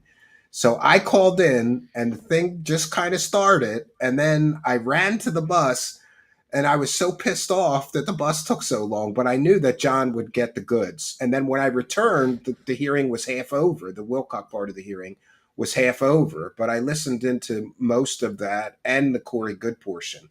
And the Corey Good portion, it seems like they were just kind of like arguing with Corey Good's lawyer, who was using her medical problems and pregnancy and paternity leave as an excuse for why they haven't produced the documents for discovery they're supposed to. And the judge sort of sided with Guy and said, like, regardless of your pregnancy, I'm sorry you're having a tough time with your medical issues, but you have to do this or give it to another attorney to handle in your absence. In as many words, the judge basically told her, I've had enough of your shit. In so many words. Yeah. Yeah. Someone in live chat is asking if when I was sat near David, if there was a scent, and no, there was no scent. I didn't smell anything. You didn't smell him? No. Should have went over and smelled him. He probably smells like patchouli oil or something like that, like jasmine oil, like the crystal hippie bitches. Again, if I had confronted David at that event, he would have gone off. He would have lost his shit. Yeah, somebody like, saying, Steven sent you. Steven sent you. Do it, John. Ask the court. I will. Well, I'll send a letter to the judge's court clerk and ask. Because it's. I mean, you can try to do that, but you probably have to file a motion. Oh, okay. Well, it is in the public's interest, and it's newsworthy. And that's why we're allowed to dial in. And the judge said that on the call today when she reminded David Wilcock that there are members of the public, a lot of them, listening in on the hearing. I have a feeling there was right a lot of people. I have a feeling a lot of people called in because I was getting messages. I was getting messages like, "Holy shit, he has no lawyer!" My phone was blowing up. Yeah, I have a feeling a lot of people tuned in to see this. If the judge told that to David Wilcock, it's probably because she saw that there were a lot of people dialed in. Yeah, she must have, because she actually mentioned that there was a lot of members of the public present. So don't discuss anything confidential because people are listening and they're allowed to, Well, it's one thing to tell members of the public about the confidential agreement, but the fact that he shed that shit in open court, He's with a Valerie fucking there. moron. He's such a Corey fucking knows. moron. Corey knows now. Corey Mhm. knows. Well, I would be a little worried if I was David Wilcock because Corey is such a vindictive person. He is so vindictive. And he's like a cornered rat right now, fighting for his grift to continue. Corey would throw his own mother under the bus if he thought it suited him. Yeah, and So you he'll know, definitely throw David Wilcock under the I bus. really think that this Corey Goode documentary is going to fail miserably because he lost his whole following when he admitted he made all those stories up. Where am I going to be able to watch this alleged documentary? I know it's going to stream on Amazon for $6 or something. That's what I think they're going to do with it. Is it even going to do that though? I mean, is Amazon even going to distribute this film? Maybe. I mean, they have a real media company that produced it. You don't know. I don't know. I've speculated that the best he could probably do is like Tubi, because then people can watch it for free. Well, I've heard from multiple people that all of the streaming services are way backed off of anything UFO or paranormal related. They don't want it anymore. For whatever reason, it was a craze for a little while, and now they don't want that kind of content anymore. I mean, it couldn't be because a famous UFO guy admitted in court that he made it all up. It couldn't be for that reason. Right? Well, that and a typical example is this Lou Elizondo latest documentary. That was supposed to be out already, but he keeps getting caught pushing completely fake UFO photos and things. So I think they're waiting until it all blows over, and hopefully people forget that he keeps getting caught pushing fake UFO shit that we know is fake because people won't buy the documentary because he's a faker fraud. Another thing that could be giving streaming companies cold feet about the UFO subject is this company, Chicken Soup for the Soul Entertainment, that just went bankrupt last year. They were a famous distributor for a lot of these UFO films, like what's his name, James Fox, and a couple of these other people. Yeah, and they went under. And Stephen Greer too. Yeah, and that's a Chapter 7 bankruptcy. They're not coming back. It's all getting liquidated. So people could be looking at that, or big companies, could be looking at that and saying, well, that company went under promoting that kind of stuff. Maybe we don't. Yeah, maybe there's no good financial motive here for us to continue with this shit. Yeah. Then again, to be fair, I think the main reason that company went bankrupt is because they bought Redbox, and Redbox was a steaming pile of crap. Yeah. Does Wilcock have to bring the requested documents in person, or can he just mail them in? I believe he can just mail them. Yeah, there's an arrangement where he has to produce them to Gaia to Gaia's satisfaction. And typically he's just been emailing them. So But here's the thing. Sure. GJD says, John, can David go bankrupt and all this? In order to go bankrupt, you have to file for bankruptcy. It's not just going to auto-magically happen. Mm-hmm. Yeah, David can file for bankruptcy. But, I mean, does he want to? Does he need to? He seems to be keeping his head above water and not foreclosing on his mortgage. So, that's really up to David. Yeah, only David can file bankruptcy. He's got some whales that always bail him out when he has money problems. They just give him tens of thousands of dollars. Some people have said. I think a lot of those whales went away when Beth went away, because a lot of those whales were really Beth's whales. Well, that's interesting. Yeah. Well, it's going to be interesting to see him stream this week. I think he's going to pretend like that was a huge win, don't you? He's going to be like, yeah, the court gave me time and we're going to settle it. It's going to be no problem. It's funny because when the judge said, I am ordering you to compel and I'm expanding it, and David's response was like, okay, sure. Yeah, he's acting like it wasn't a big deal. Yeah. But he looks visibly shaken. He's going to try to spin it as a win, but it's not a win.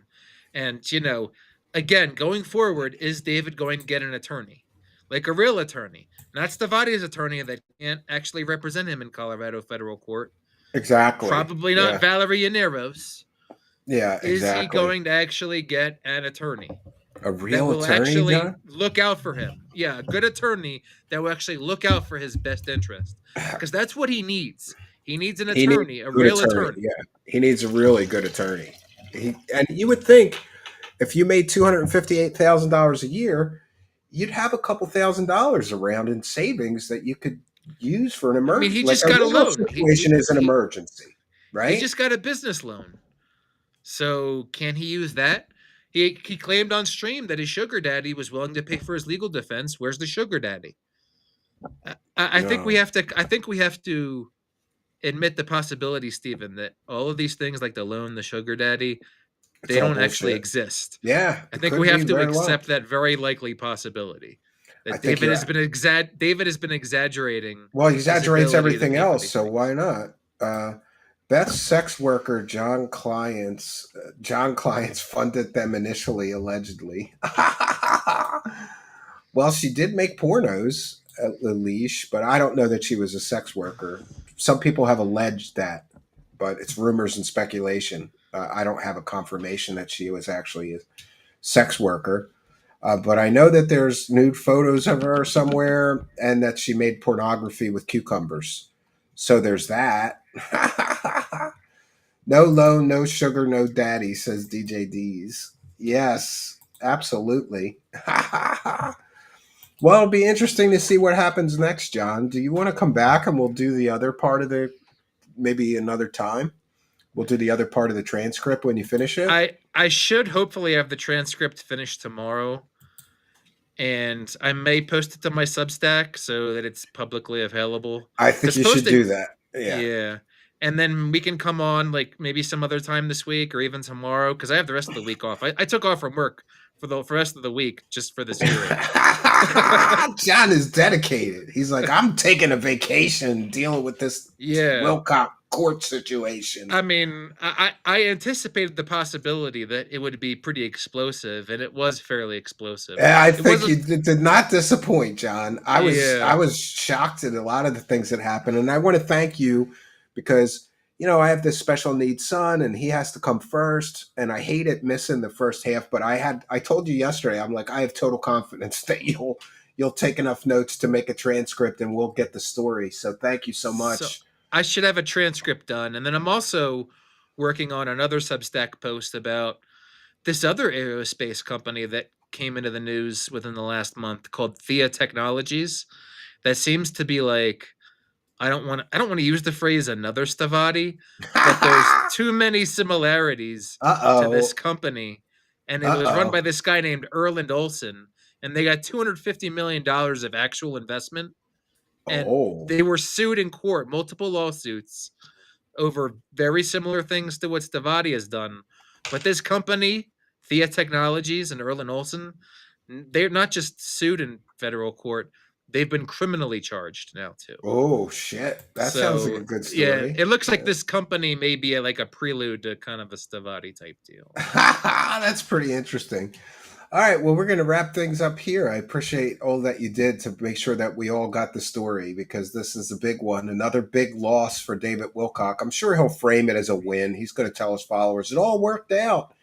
And I've got, No, I mean yeah, not only not it's a only big not only is loss. it not a win, but the judge made it bigger than it initially was. Thomas Crown, David. Thomas Crown. Thomas Crown, David. Yeah, Blue Blue Eagle. Eagle, Blue Eagle. David. You're fucked, David. And Corey Good, you are fucked too, pal.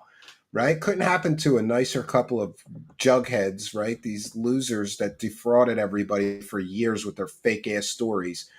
You Oh, know? did you hear in the when during the part where they addressed the Corey issue?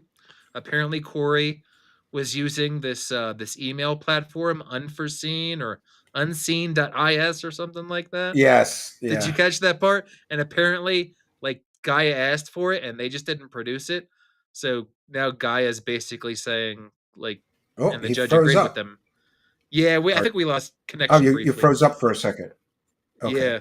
So what So say it again? I apologize. So the Gaia complained that Corey hadn't produced any responsive documents from this unseen.is platform, and they're going to want that.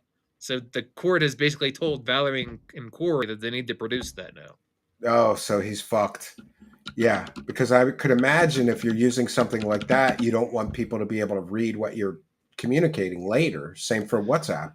So I just looked up unseen.is, and it looks like they were run out of Iceland, but on October 31st, 2020, they terminated all services.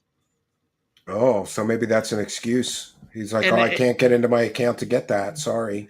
another thing I should mention is that during the David dispute, Gaia was saying that there was responsive documents they thought should come from Skype. I think Skype has been shut down too now, right? Yeah, but I think there's still shell of the former company, and the Gaia's lawyers could subpoena either Unseen or Skype if Corey Good doesn't produce them. Like I Yeah, know but of one that case where somebody was subpoenaed for their Gmail, email communications, and they refused to produce the documents, so the lawyer went and just subpoenaed, Google for them, and Google had that to that turn them over. Gaia would have to get consent and permission from the judge to subpoena another third party. And the Okay. judge complained today that this case was over 5 years old. The judge may not give any more permission to subpoena any more third That parties. seemed like May not that's one takeaway too. It seemed like she really wants to make sure that this is moving along. This is Yeah, not going because to it's 5 years old, five and years it's old like case. Yeah, it's taking up the court's time, and the court's time is money. And federal court dockets are so backed up now. I She can probably looks at imagine. this Yeah, case and she's like, get this shit out of here. And by the way, she also told both parties, you know, you can do another settlement conference and get together and still settle this thing. Like she's basically telling she's both basically parties, telling like settle this shit so I you don't have can to you deal with can it. you Yeah. can basically settle this and get this shit out of here. Well, So Corey has please the consider doing problem is that Corey has no ability to settle because he would have to pay them something to settle it, it. My and he has not no money. He's not fucked. only that, but remember, there is still the pending trademark dispute that's in the trademark patent and review board, or I forget what it's called, but that's a separate case. Remember, Corey is trying to trademark things like 20 and back, and Gaia It's disputed that, SSP. Yeah, and that whole trademark case is pending resolution of the civil case. yeah, that's No doubt, I crazy. have no doubt in my mind that if Gaia were to settle, they would want Corey to give up that trademark, and Corey probably doesn't want to do that. No, So that's that's probably also one of his only hanging with assets, I them. guess. And I mean, Noka is it really an asks, asset? I mean, how much is it worth anymore, really? yeah, did Corey have one glove on? Corey did not appear today. Corey His was not attorney there. appeared for him, so Yeah. he did not appear in court, but Wilcock did. David could have had that luxury had he actually gotten a lawyer. Yeah, you But he would didn't. think he's a So fucking David moron, Wilcock though. actually showed up. Yeah, with no lawyer, like a moron. So yeah, pretty surprising set of events. Thank you for getting the story for us. And yes, we'll have you come back. I'll let you know when. I'm not really sure. I had another show planned for tomorrow, but maybe later in the week or weekend, I could find another Yeah, night to I'm free the stream. rest of the week, so All right, Thursday yeah, we'll night, figure it Friday out. night, whatever. Well, thank you for all you did to get the story for us, John. And thank you for making the transcript public. When you're finished with the transcript, post it on your Substack, make it public. It's I will do newsworthy. that. People have the right to know exactly what happened. Otherwise, we'll have to just rely on David Wilcock's lies and exaggerations and bullshit. I like to get the story right from the court. Here's exactly what was said, and you did that beautifully today. Thank you. All right, I'm going to throw you out of here and do a quick wrap up then. You have a good night. You And- too, and good night to the audience. Once again, it's a privilege to be on Truth Seekers. All right, thank you, John Christian Stavati. What a great day it has been, unless you're David Wilcock or Corey Good, in which case both of them took huge L's today. And it couldn't happen, like I said, it couldn't happen to, nicer people. They really deserve something for what they put everybody through and how they deceived everybody for that long with their completely fake stories they claimed were true. I really think that someday laws need to be updated. It should not be legal for somebody to sell people stories they claim are true when they know they're making them up and conspiring to just create works of fiction and then claiming that they're true. I get it's probably a gray area of the law, and the police and the judges got better things to do than arrest UFO grifters, basically. Noka's asking can we find the transcript. It's going to be posted on John's Substack, and I will put the link to his Substack in the description of the video when I get a chance here. So we'll take a moment to thank you, kind and generous benefactors, you Patreon supporters, you YouTube channel members, you Kick subscribers, you people gifting Kick subs, you people gifting True Seekers memberships, people sending super chats, super stickers, super thanks. Thank you all for your kindness, generosity, and support. We'll check in with the PayPal and make sure we don't have any PayPal pledges to read out. For those unaware, we read every single PayPal pledge or super chat. We thank everybody for any support.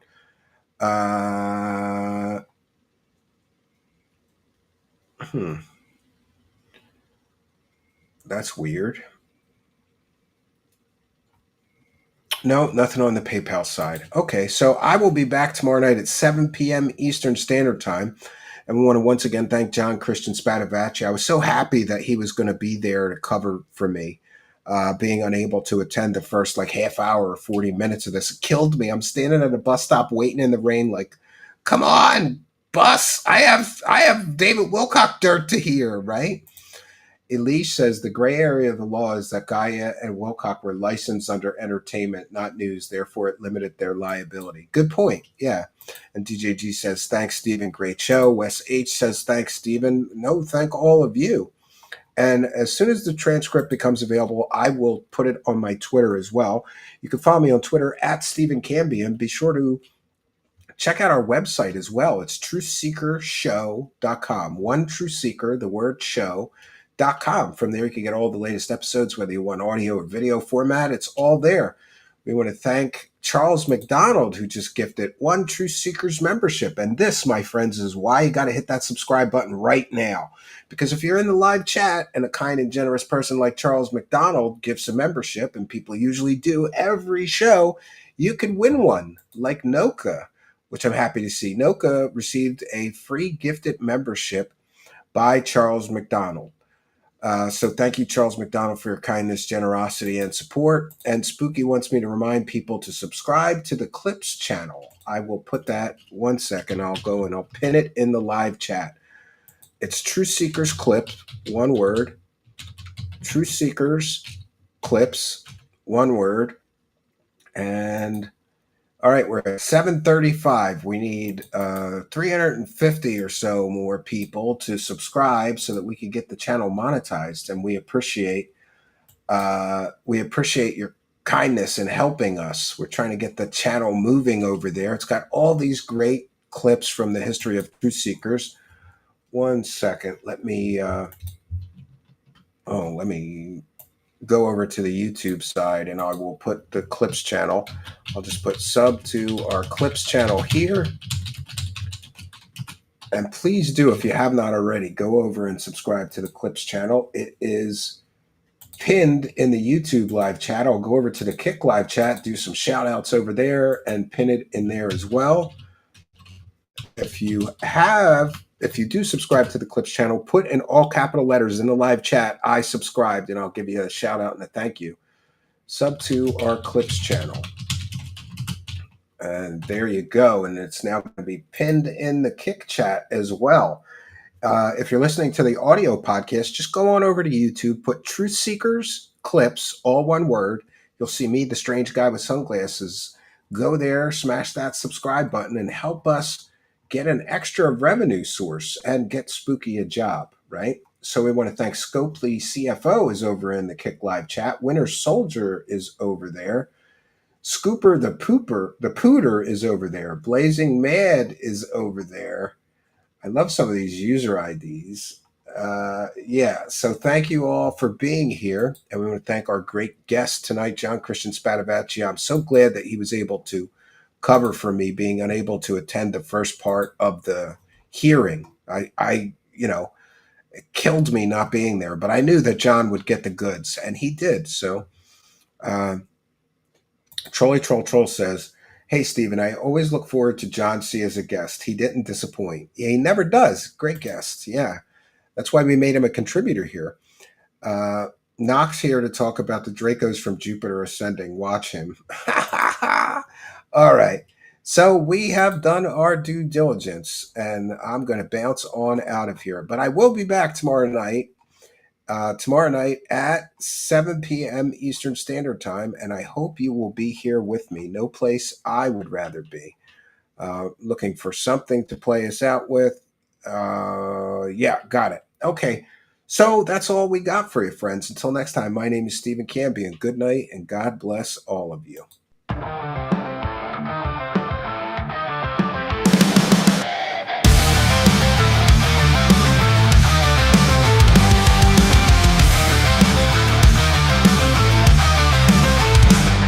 Dark corners of the night. Well, that didn't work. Let's try that again, friends. Good night, and God bless all of you.